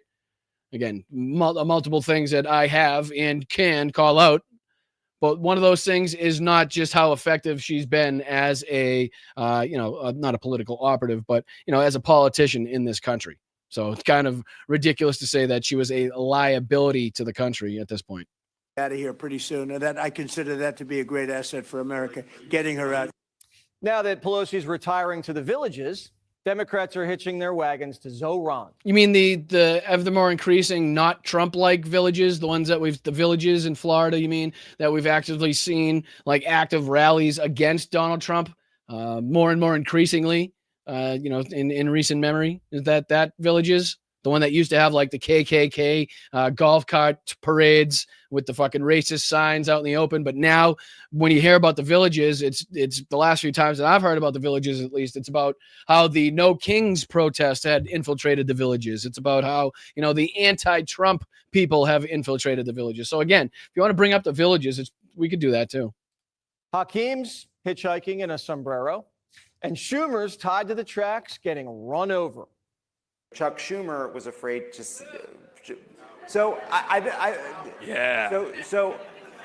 is now going to be the third time Chuck Schumer has been booed at a Democratic event I've been at in 48 hours. It's the Brooklyn Bolshevik Revolution. Because people want more. Again, them trying to use this as like a justification that like what Trump is doing is good is so fucking asinine. Because when the people are actively angry and want the politicians to do more to represent them, to fight for the people, to save their health care, to save this, to save that, and that's kind of why they're showing their frustrations, has nothing to do, and it's the complete and total opposite of them, Fox News and Jesse Waters, trying to make it seem like that is like in any way to show support for Donald Trump and what he's doing. It's just, it's mind-blowing that they try to get that across. When, I mean, again, maybe some of the people watching there believe it, but I can't see how they would. Democrat royal family better get ready for the guillotine. We got to get rid of the gerontocracy within the party. Down with the seniority structure that we have. Everyone over 70 is dead weight, and they're getting thrown overboard.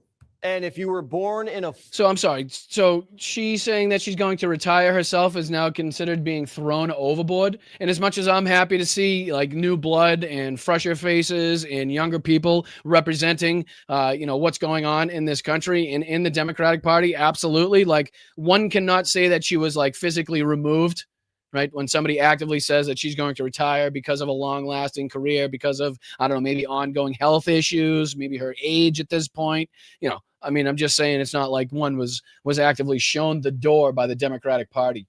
As much as, again, I'd like to see new, fresh faces and people that are maybe a little bit more in tune with what's going on in the day-to-day lives of the American people representing us in Congress.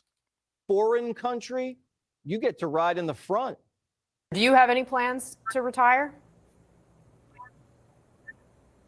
Sure. I have plans to retire. Now? And when that time comes, my daughters, I have 3 of them. It's just useless, like waste of airtime. Like, what is this nonsense This, like, you can tell they have nothing to tout about. Like, where is there? Are they touting about Donald Trump's accomplishments in this, or are they trying to scare you into thinking that Zoran is the devil here? Right? Is Again, communism so what- not only is it what they're not showing very telling, I mean, not only what they're showing is very telling, but what they're not showing you is very telling too. Because somebody that loves to kiss Donald Trump's ass as much as Jesse Waters does, to have him go through almost an entire show here without showing a Donald Trump clip or touting some friggin' accomplishment. This entire thing is about Zoran Mandani. This entire friggin' thing, and trying to bring up different aspects of who's this? Oh yeah, this asshole. Fucking, I got a possum's tail by the ass, and I blew in it the other day, and it told me the Democrats were gonna come out wishing like a camel's breath. And then the other day I put it under that slab skin on my truck, and I took it on my shotgun, and what I did is I poured out the barrels, and what I did, I licked that dead's asshole, and it told me about the future of the Democrat Party is what it did. Like, this fucking guy doesn't know his ass from his elbow at this point, and somehow he's being used as bait here by Jesse Waters. Just nonsense. And again, nothing to tout from Donald Trump, nothing to brag about. Very telling here from Jesse Waters. But again, I won't have to subject you to the rest of that bullshit. Let's see. I just want to play this clip. If I clipped it right here, I'm not sure. We might have to go back a second. But this is Viktor Orban and Donald Trump speaking, I believe, was it yesterday? Let me put this on the screen for you guys. Yeah, speaking yesterday, and Viktor Orban was questioned about the Ukraine, what was going on in Ukraine, the Ukraine war. And I just want to play his response here because, again, a very pro-Putin, like propaganda style Kremlin response by Viktor Orban, as we would expect. Let me see if I can just play this clip. I don't know, it might be another minute or two in. Let me see. Which is different from what the others are doing, even at the philosophical level and at the level of practice as well, as just the president described it, like migration. That's the proper category to describe what we are doing. To both of you. To both of you. We're talking, but we'll report on that later. Meetings with Putin.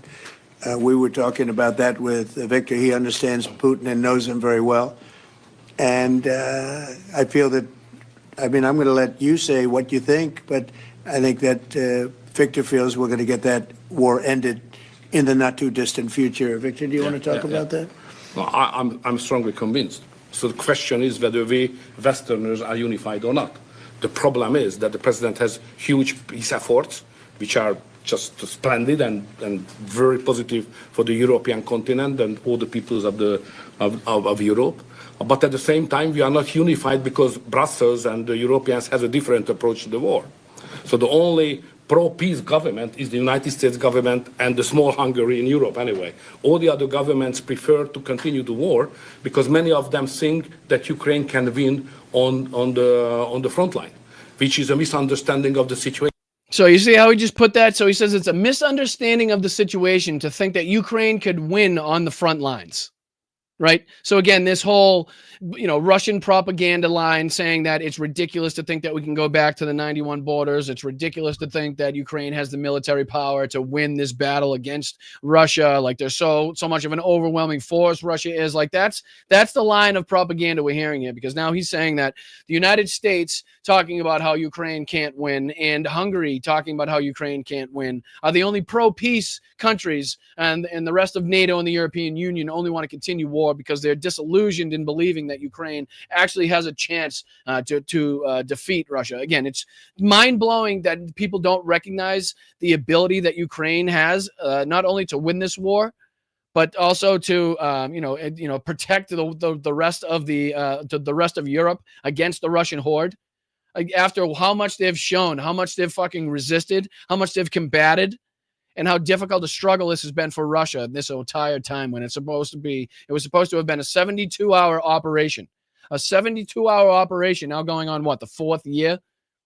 And people still don't recognize, if we were to give Ukraine the proper weaponry, the proper ammunition, the proper fucking, allowances to strike inside of Russia, along with the proper sanctions, the most we could possibly do. This is absolutely a winnable war. Absolutely a winnable war at this point. So it's very fucking, and then you can watch Donald Trump's reaction when he says this too, because I think this is telling as well. All the other governments prefer to continue the war because many of them think that Ukraine can win on the front line, which is a misunderstanding of the situation. So it's a complicated issue. You see his little giggle there? One more time. I'll play it one more time. We'll check out Trump's little giggle when Viktor Orban says it's a misunderstanding that people think Ukraine can win on the front lines. Watch Donald Trump. On the front line, which is a misunderstanding of the situation. So it's a complicated issue. We will discuss See his little giggle there? So clearly something that's been discussed by them, clearly something that Donald Trump shares, in sentiment as well with Viktor Orban, because Donald Trump said this before, even though he's come out several times talking about that Ukraine can win back all its territory and even more in that True Social post that we highlighted several weeks ago. But again, now it's coming out basically on the other side saying that, with the smile at least, agreeing with Viktor Orban, not correcting him in this case, not chiming in. To talk about, yes, that Ukraine absolutely does have the ability to win this war. All we need to do is to continue to supply them or, amp up the supply of fucking weaponry going to them, make it easier, make it so that the United States isn't standing in the way. Let's not give Vladimir Putin deadline after deadline after deadline after deadline while night after night he strikes fucking Ukrainian kindergartens and hospitals and schools. Like, it's ridiculous to think that there's no way Ukraine can win this when they've shown every ability in this war to do just that, to win this war. Let's see if I think this might be the end of it. It goes. It requests not just 2 minutes to respond to your question, but rather than our lecture. Sorry, not to continue more. To both of you. So again, just to show where the back and forth, I know we've played that several times on the show where we've kind of said to take everything that Donald Trump says with a grain of salt, right? Even though he may come out strongly against Putin one day, that doesn't mean that's what he's going to be saying, in the next day or the weeks to come. So that's definitely something you need to watch out for with him. People are pretty smitten sometimes as to like one statement, one sentence that he says on True Social, whatever it may be, when again, they're not recognizing that, the ability that he has to change his mind on a dime, right? And does so every single week. All right, let's see if there's anything else. What else did I want to dive into today? Let's see. Am I on the screen? Here I am as well. Oh, yeah. Make sure anybody that hasn't signed up yet, I'll put this back on the screen for you guys because we have picked out the November Zoom date. So the 13th and the 20th, please make sure you sign up at patreon.com/Boston Brian. There should be a little ticker on the bottom at some point going by, giving you the appropriate site to go on for that. And you can sign up there, get you access to the link, and then you can join us in about it's a little over an hour or so. We chat and talk about the weather. We talk about your pets, whatever the hell you guys want to talk about. But again, just a little better way to get involved with the community there. So I appreciate you. But let me see. There was another video that I wanted to show about Ukraine. I think it was outsmarting Putin it was this one, I think. Yeah, it was this one. Let me see if I can throw this one on. Was it this one that I was talking about? My apologies. Let me see. Yeah. I'm going to put this on. Throw this, remove, play this again, share this. I think this is one. If not, I'll look for it in the background while this is playing. But yeah, this is Ukraine outplayed Putin. It's costing Russia everything. This is from about an hour ago from the military show. We've watched quite a few clips from them over the recent memory. And I think there was another one from United 24 that went out we could look for as well. So let's play When Russian forces crossed into Ukraine on February 24, 2022, Russian President Vladimir Putin expected his special military operation to last 3 days, maybe a few weeks at most. The Ukrainian government, he theorized, would collapse with a decisive early strike. The Again, military just keep this in mind as you hear Orban talking about how ridiculous it is to think that Ukraine has the ability to win this war. That's what he and the president of the United States just sat in the Oval Office, whatever the fuck, wherever they were, and said in front of the world. Then they laughed about it, talking about that it's ridiculous to think that Ukraine could win this war.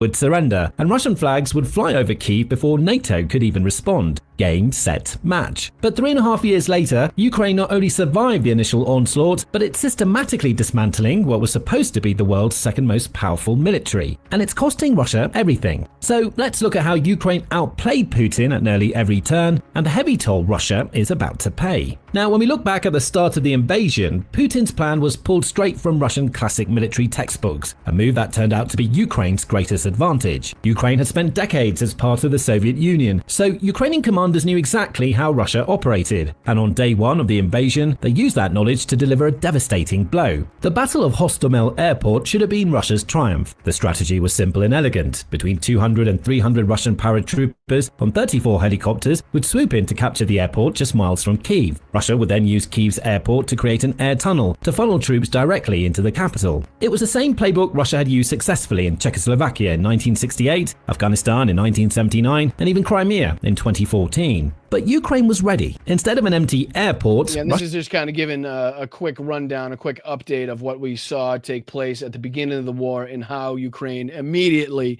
put a stop to the talk that this was going to be a quick, rapid operation by the Russian forces straight into the center of Kyiv to overthrow the Ukrainian government. I mean, it came very apparent very quickly when, again, not only were the Russians' tires falling off of their fucking vehicles, but when they were being captured, the tanks, it was being recognized that the ERA, the explosive material put on the outside of the tanks to kind of reduce the effect of a charge, an ongoing charge of a rocket, a shoulder-fired rocket coming into the tank, was just filled with rubber and not the actual explosive material necessarily to stop that projectile. Again, we saw tracks falling off. We saw babushkas and, Ukrainian grandmothers and people fighting with Molotov cocktails. Just a line of Russian armor being taken out on this single file road. So again, it was very rapid. It was very quick that Russia found out that they were not going to have this walkover, this really fucking happy time of just waltzing into Kyiv to, again, overthrow the Ukrainian Russian forces ran into man-portable really air defense systems. Let me see if I can put this back on. My apologies. Again, now I might fast forward just a touch for the sake of time as he goes into some, what's going on more recently here with the oil refineries. I'll play it right here. Having been confirmed in combat, the return likely serves propaganda purposes rather than actual deployment. Military analyst Andriy Tarasenko warns that Russia's repairable equipment reserves could be exhausted within 12 to 18 months unless production increases to 700 to 1,000 armored vehicles annually. The problem is that Russia can only produce about 250 T-90M tanks and 460 BMP-3 infantry fighting vehicles per year, which is far less than it loses. At the same time, Russia is also hemorrhaging money to fund its war machine. Russia's oil and gas revenues, which historically accounted for 30 to 50% of government income, dropped for as much as 35% year over year in May 2025. This is the same year where defense spending eats through 40% of the entire federal budget, something no country has done since the Soviet era, except for its current opponent, Ukraine. Putin has been forced to announce that military spending will be reduced by an almost two-digit percentage for 2020.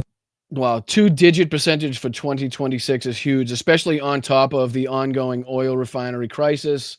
The ease in which Ukraine has been shown to, attack these oil refineries and have a huge impact on, people getting gas at the pump and seeing these different areas with their gas, gas supplies. But I think this goes on. If not, I think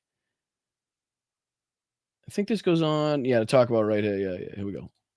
To Russian demands. Forbes calculated that at Russia's April 2025 rate of progress, capturing only 68 square miles of Ukrainian territory per month, it would take approximately 230 years to occupy all of Ukraine. Did you hear that?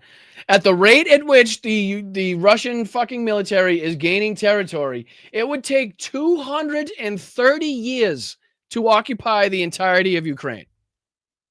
Right? I mean, can we just talk about how we've gone from a 72-hour operation to something that, if it were to continue at this rate, would be a 230-year operation?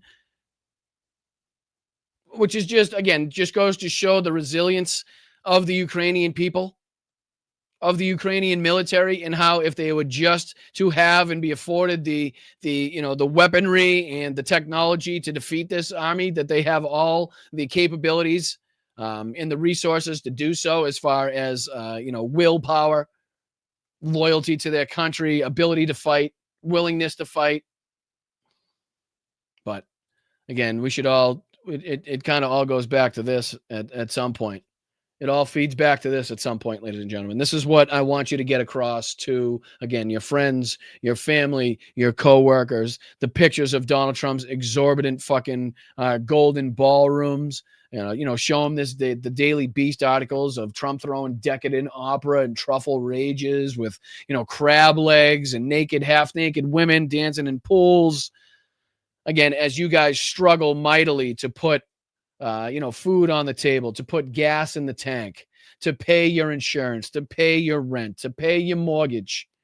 Show them these pictures of the fucking degenerate, decrepit, ancient, corrupt fool that we have leading this fucking country right now, sleeping in the Oval Office as wars rage, right? As you guys starve, as your fucking health care is being stripped from you, as your ability to, express yourself using the First Amendment is being stripped from you, as the military is being sent into democratic cities all over the country, right? I mean, just make sure that people know about these things. Even if you think it's prominent, even if you think everybody already knows, make sure you're sending this to your friends, your family, your coworkers, people that you meet and greet on a day-to-day basis, the people at the fucking dog park, wherever. Just make sure you're spreading this shit, right? And again, are there more? I think were there more of these? I thought there was more of these pictures. But I mean, as I said on Blue Sky, these pictures at least give the Trump family, at least it gives them something to recognize when they see Donald Trump staring back at them from his casket, inevitably when he leaves this earth. Because a lot of these pictures look just like that. He looks like looks like the sun has set pretty much on Donald Trump's capabilities mentally, cognitively, as a human being. But again, make sure that the people know this. You got to make sure that the people understand that, the corporate donors too. This is another aspect that people need to know. Hey, do you know that these people that he says are paying for this ballroom also get almost $300 billion in government contracts on the back end? A lot of them being defense contractors, weapons manufacturers. What the fuck do they need in a ballroom? Well, this makes sense now, right? Because you've been asking that question. Why would they, invest in a ballroom or donate to a ballroom? What does that have? No, it's because they're getting, ridiculous amounts of money in federal contracts in the back end. And that Donald Trump has, 14 out of the 24 corporate donors, Donald Trump has removed federal enforcement actions or suspended them outright. Again, antitrust involving Amazon, Apple, Meta, Microsoft, NVIDIA, T-Mobile, Amazon, Apple, Caterpillar, Google, Lockheed Martin, Meta, SEC matters involving Coinbase and Ripple. All of these people, all of these fucking companies, right? Make sure that people know this. Make sure people see the golden ballroom. Make people see the golden facade. Make sure people know he knocked down the East Wing. That was probably one of the things widely reported enough where people understand and know what was happening in that instinct. But just in case, make sure send them things like where was the this thing that we watched from 1943. If it's an older gentleman, an older woman in your life, that may get more out of watching this in 1943 and seeing how it compares to today than just you maybe sending them a meme or a text message or a tweet or a Blue Sky or whatever the hell it may be, right? Send them this and be like, hey, watch this video. It's only 3 minutes and 20 seconds long. And then tell me if you hear things that you heard in this video being espoused today by people like Republicans, by the conservatives and Donald Trump, right? And then tell me if you don't agree with how we need to fight this and combat this. And if this is something that has been talked about for a long time and studied for a long time. So to listen to what is going on, to listen to everybody talking about this, to listen to the people that have studied fascism, that have studied World War II and how that crept in, and how the propaganda usage and how Joseph Goebbels and Himmler and Hitler manipulated the masses and manipulated the media into believing their bullshit, believing their propaganda, and leading them into having more and more power, right? The same thing Donald Trump is doing with, the press corps allowed on Air Force One, or the press corps allowed in the White House, or the same thing that the Pentagon is doing with the press corps being allowed to report on things in the Pentagon, right? So they're controlling the narrative. They're controlling the way that the people see them. And we need to make sure to combat that at every turn. We need to continue to make sure to highlight the rift going on between Nick Fuentes, Tucker Carlson, this administration, Candace Owens, Mark Levin. The list continues to grow. Steven Crowder, Ben Shapiro. So let's continue to make sure that we highlight that. While also making sure that we, use the break in the airwaves, that these people usually soak up so much, so many clicks are afforded to right-wing commentators as opposed to left-wing channels, that we need to make sure that while they're fighting themselves, while those clicks are being used to fight people within MAGA, that we're using that fucking empty airspace, that empty opportunity to fill it with our facts, with our policies, with the things that we know that will benefit the American people in the long run.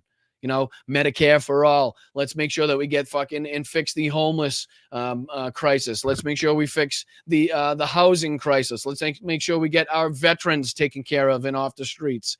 Make sure that they get the things that they fought for, they sacrificed for, and the care that they deserve after what they put themselves through, right? Let's make sure that these brown and black communities aren't being marginalized. Let's make sure that trans and the gay communities aren't being marginalized. Let's make sure that women have the ability to control their own bodies. Like, these things aren't radical, right? But if you do see it as radical beliefs, if you do believe that the things I say are radical, then you only have one person to blame and one party to blame, and that is Donald Trump and the Republican Party for radicalizing more people than ever before at a rapid rate, at a faster rate than ever before, because of the fucking overwhelming authoritarian, fascistic, and dangerous policies that they've put into place, while lying to the American people and spending exorbitant amounts of money on bullshit while raking in millions from fucking crypto in illegal manners.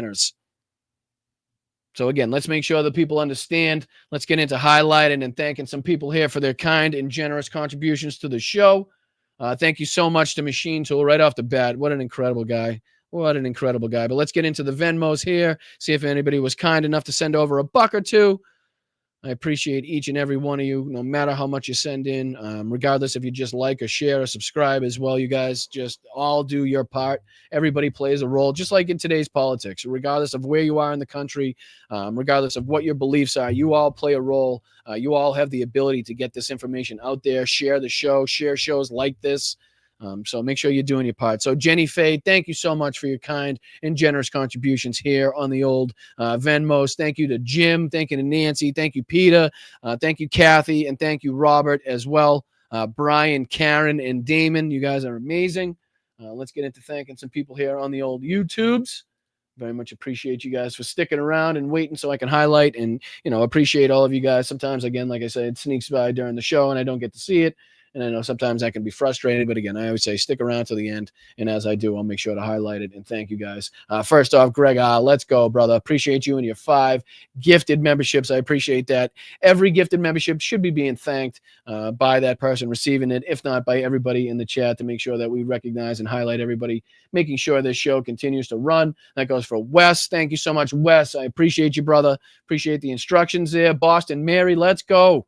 Appreciate you, Mary. Thank you for that $3 super sticker. Thank you for your contributions. Thank you for being here. Linda Lou, I appreciate you, Linda Lou, for your 5 gifted. I appreciate Steve for his 10 gifted.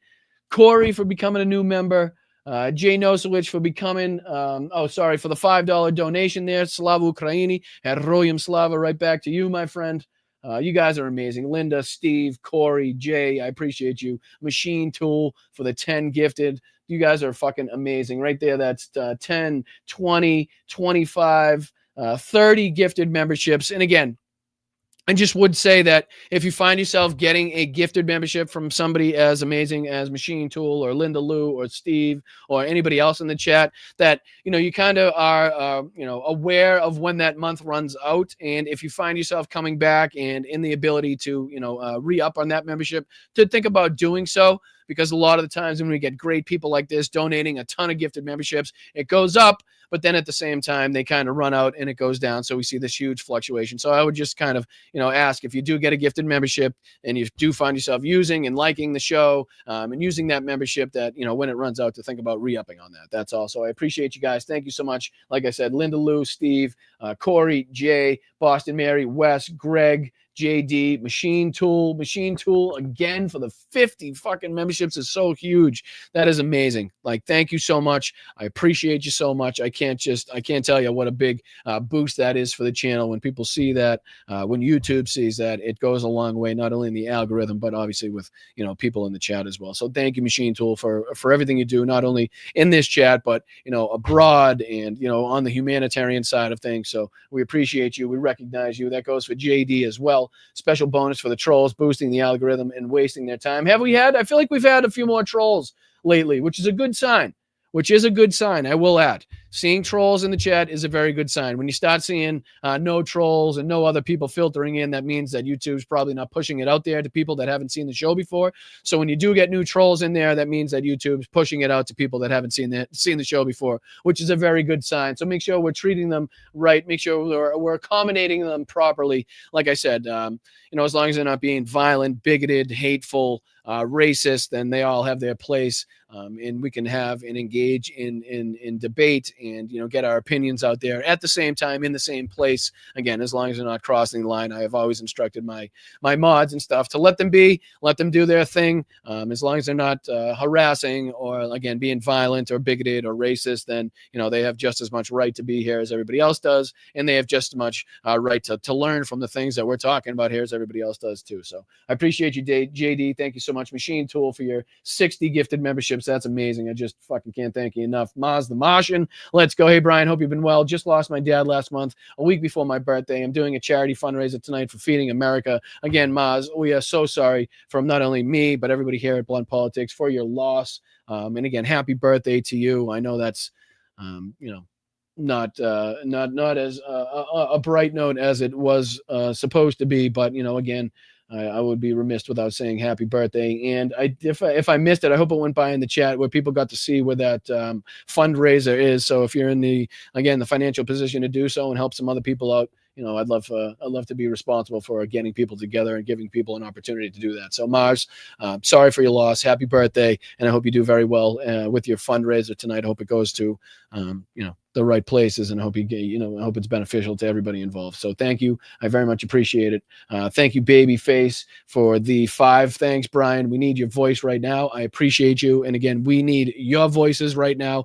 It's people like me trying to grow these platforms that rely on the help of people like you. I have and hold nothing behind a paywall. You have to come out with absolutely not a red cent to see any of my content. I do not sell you anything. There are no corporate backers to this. I rely 100% and solely on the donations, the financial contributions, and the tips that you guys put not only in the chat, but into the comments after the show gets posted, the Venmos, the PayPals. I know it sucks for me to have to continuously put out this self-promotional bullshit, but that is literally the only way. And I want to make sure that I do my best to make sure I stay on that track as long as humanly possible. Because I think, once you start selling stuff for people, it tends to sway what you say, and, it tends to, kind of have an effect on the things that you cover. And I don't want to be swayed by anybody. I don't want anybody telling me what to say, what I can say, what I can't say. And that, being solely reliant on, your contributions helps me stay in that category. So I appreciate you, Babyface, Mark, Maz, all of you guys. Thank you so much. Mary Antoinette said, let them eat cake. Trump says, let them starve. I mean, absolutely. And you need to continuously push that and tell people that in your day-to-day lives. It's just very important that we continue to push that out there. I smoke and I know things. Congratulations and thank you for being here for 6 months. The irony of Gatsby Party is fucking unreal, isn't it? I mean, it's the same thing as like a golden ballroom, or again, the golden accents that we've seen creep in day after day in the White House. I mean, again, to see all of that, to see it's slowly being turned into royalty. Like the same thing this country was founded on getting away from. Like they're slowly trying to build that. And we have always played and shown this picture here of, what is it? Trump, Ivana, Russia. Let me see if I can pull this picture up. Because we've always put this on the screen, and it's a good representation of, what. Make this a little bigger for you guys. Share this tab instead. Put this on the screen. Oh, get this out of the way. Yeah, put this right here. So this picture right here that we've shown on the show before of Donald Trump and his wife. What is it? Ivana, I don't even know at this point, but they're in Leningrad, right? In Russia, 1987. And take a look at the background, right? Take a look at the background, right? And tell me that doesn't exactly look like the fucking White House that Donald Trump is turning it into right now. Like, so you can see where he got the ideas from. You can see where his taste comes from. But again, even if you break it down into, I don't know, Buckingham Palace, right? Like the way of the royalty, the way of the monarch is what we got away from, right? These exorbitant palaces, afforded to these people just because of their bloodline or because of their last name. The exorbitant jewels and fucking crowns and, golden arches and this and that. Like, that's exactly what we got away from. Right. And Donald Trump is rapidly trying to turn the White House back into, Leningrad in 1987 or Buckingham Palace or, Versailles or something like that. Completely antithetical to the ways in what this country was built off of. So, I think it's, if you show this to people and say, hey, does this picture of Trump and his wife in Russia, 1980s, does this look like anything you've seen the White House look like today? And I think that, visualization will have a big effect and impact on people as well. So, I appreciate you guys for bringing that up. But again, the Gatsby party, if you can bring those pictures up like we were doing today and trying to show the visual representation, the total disconnect between, Donald Trump at his parties, the parties that he's throwing, these huge fucking ragers and the Gatsby parties. So this one, show him this Daily Beast article. Show him this Daily Beast article.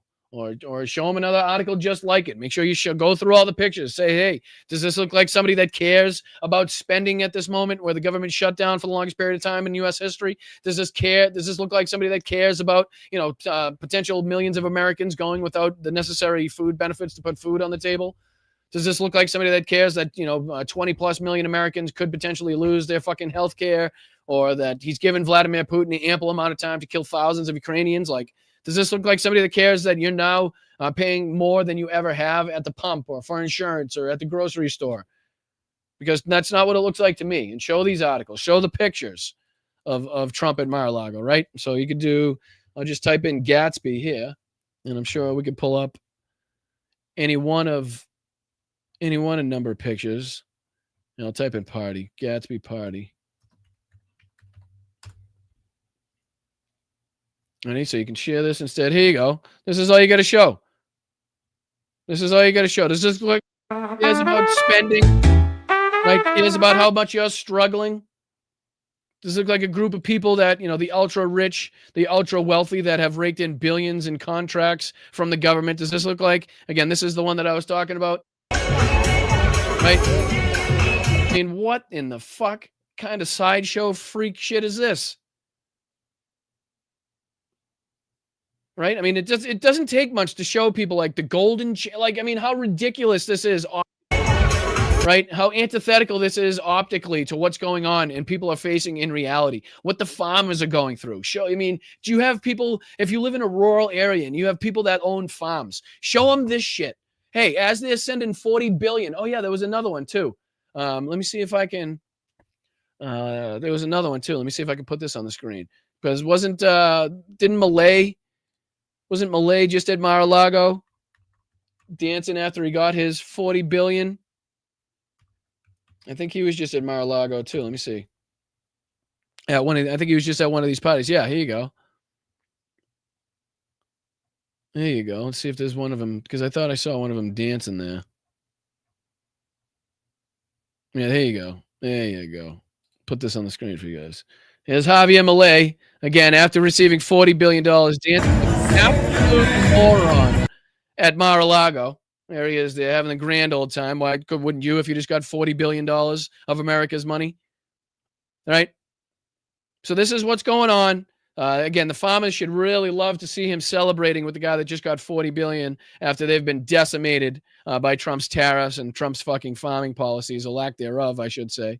But yeah, show him these pictures, show him these things, show him these videos of things going on at Mar-a-Lago that clearly don't represent the American working people. Here, the little scandally clad women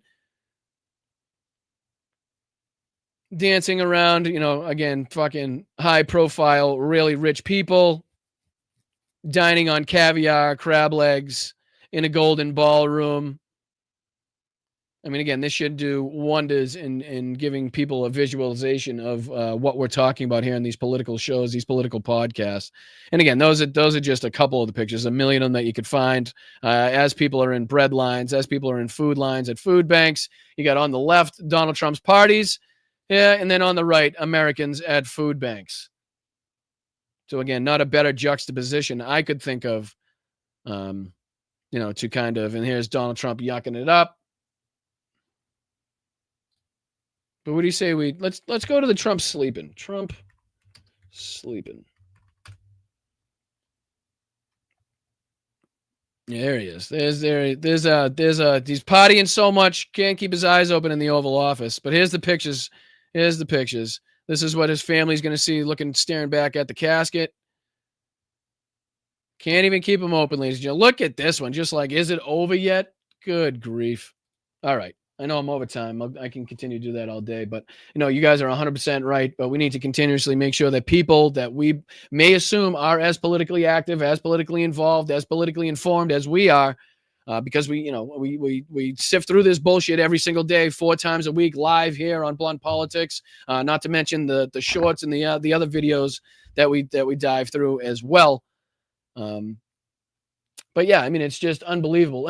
There was another one that I wanted to play, but let me go on thanking people as well, because I think I smoke and I know things. I appreciate you, my man. Tony, I appreciate you as well. Thank you so much. Masha, thank you so much. Gamer 100, thank you so much, and congratulations on the 4 months there. Roxanne, thank you so much. Let's fucking go to 15K. I hope so, sooner rather than later. I appreciate you, Roxanne. Let's go. Rachel.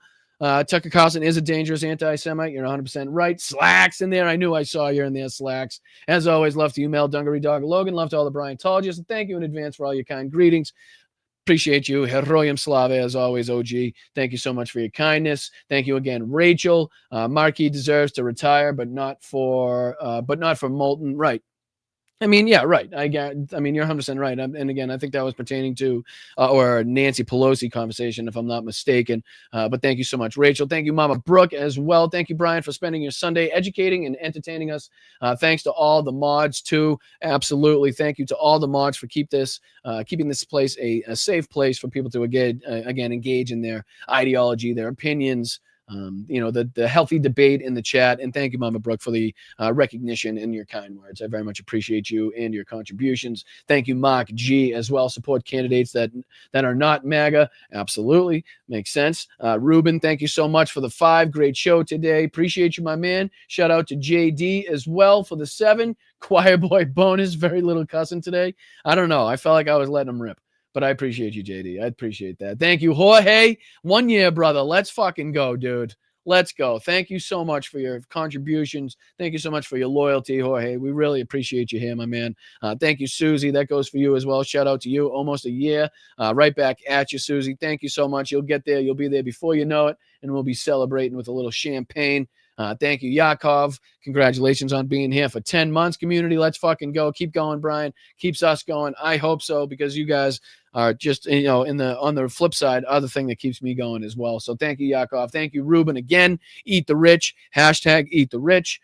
Thank you, Jenny. Thank you so much. I made it to, what's that say? Biloxi? Sounds like a bunch of Biloxi. It's pageant week. No, I know you mean Biloxi. Biloxi? Oh, wow, I don't even know how you say that anymore. But thank you. I appreciate you so much for your kind contributions. Thank you for the 10, and good luck down there this week. Knock them dead. Make sure you're talking about the Iraq and such as, and like as, and such as, and the oil, and the Europes, and that stuffs, and such as. Oh, yeah, Biloxi. I knew it. Thank you for the correction. I appreciate that. I was having trouble. I don't know if that was like a new Mississippi town that I didn't that I wasn't aware of or not.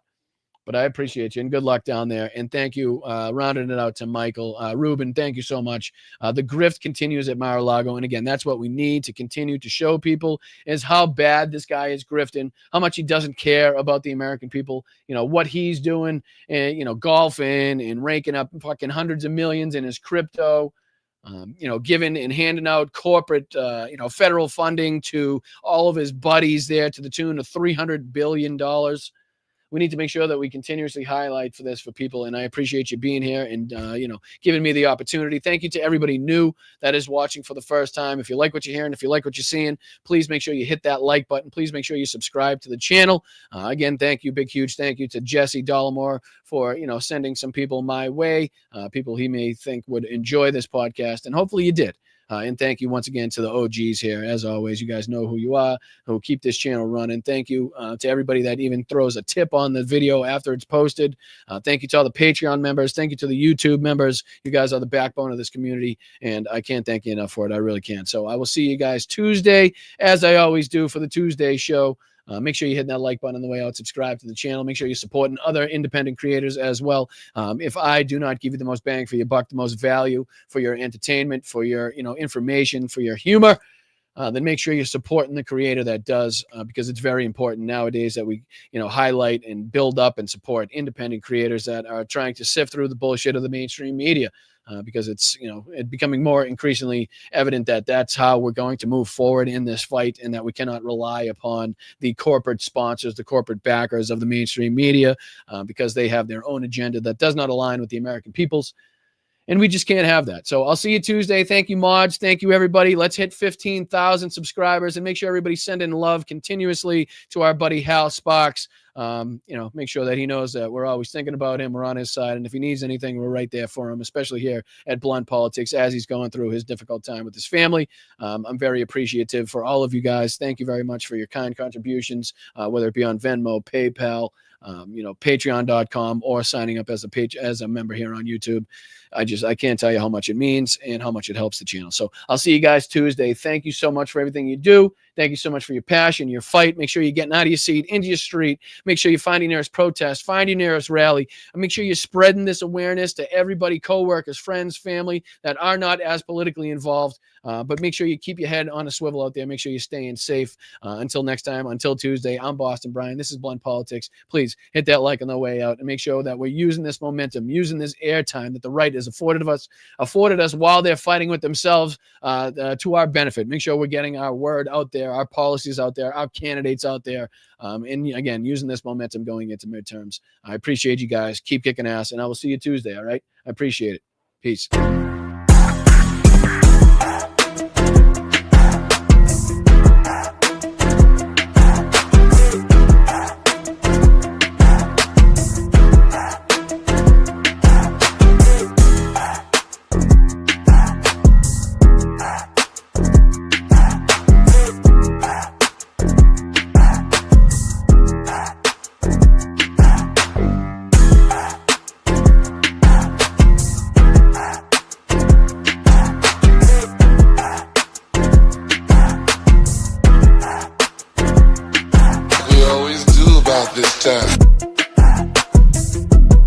Where you going?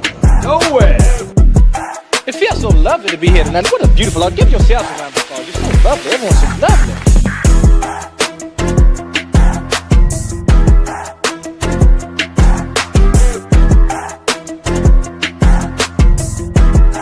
Yes, of course, hence the name. Movement, it moves a certain distance, then it stops, you see. A revolution gets its name by always coming back around in your face.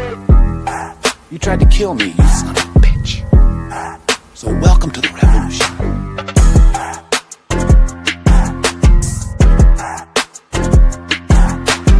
China has total respect for Donald Trump and for Donald Trump's very, very large brain. He says rectum damn near killed him. In the hell was that all about? Referred to my hands, if they're small, something else must be small.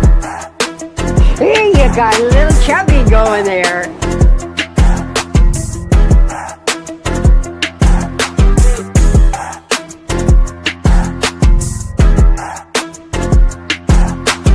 Thank you to everybody on Facebook, YouTube, Twitch, the whole 9 yards. Thank you, mods. Appreciate you guys.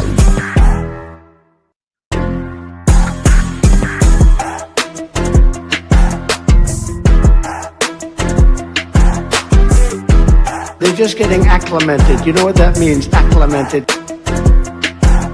You'll have a group of Venezuelan killers, street gangs, occupying the town with MK-47s. I know that gun very well. I got to know very well. I've become an expert on guns. Eating the dogs, the people that came in, they're eating the cats, they're eating the pets of the people that live there. We're a nation that just recently heard that Saudi Arabia and Russia will repeat your...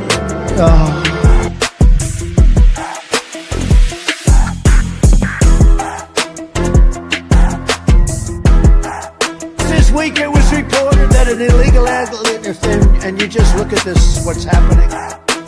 Call them dumps, big massive dumps. Obama. Just this week it was reported that an illegal thing, and you just look at this, what's happening. I am the chosen one. Or go fuck yourself. Taking it back to Nevada where he's wanted for banging horses. I say mud, I said crud. You fall into some crud or something?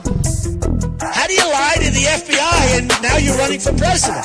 Seriously, how do you lie to the FBI and now you're running for president?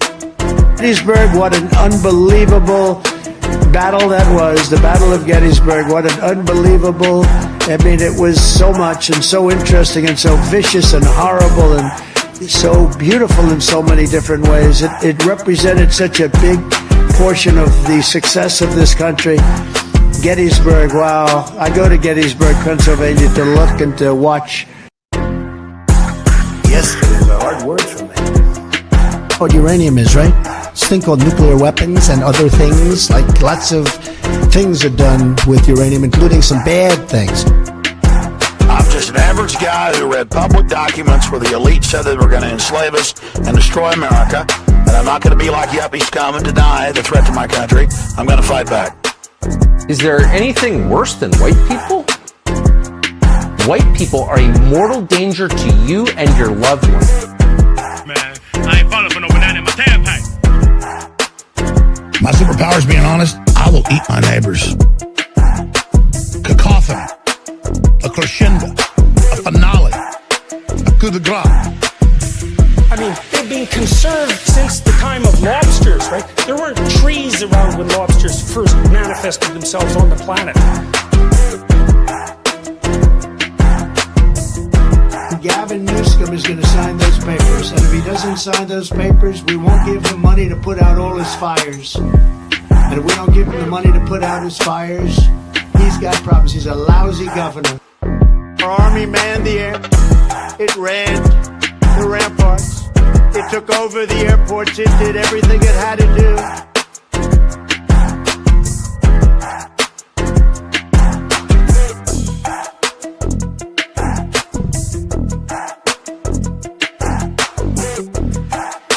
Builds the wall the way he built Trump Towers, he'll be using illegal immigrant labor to do it.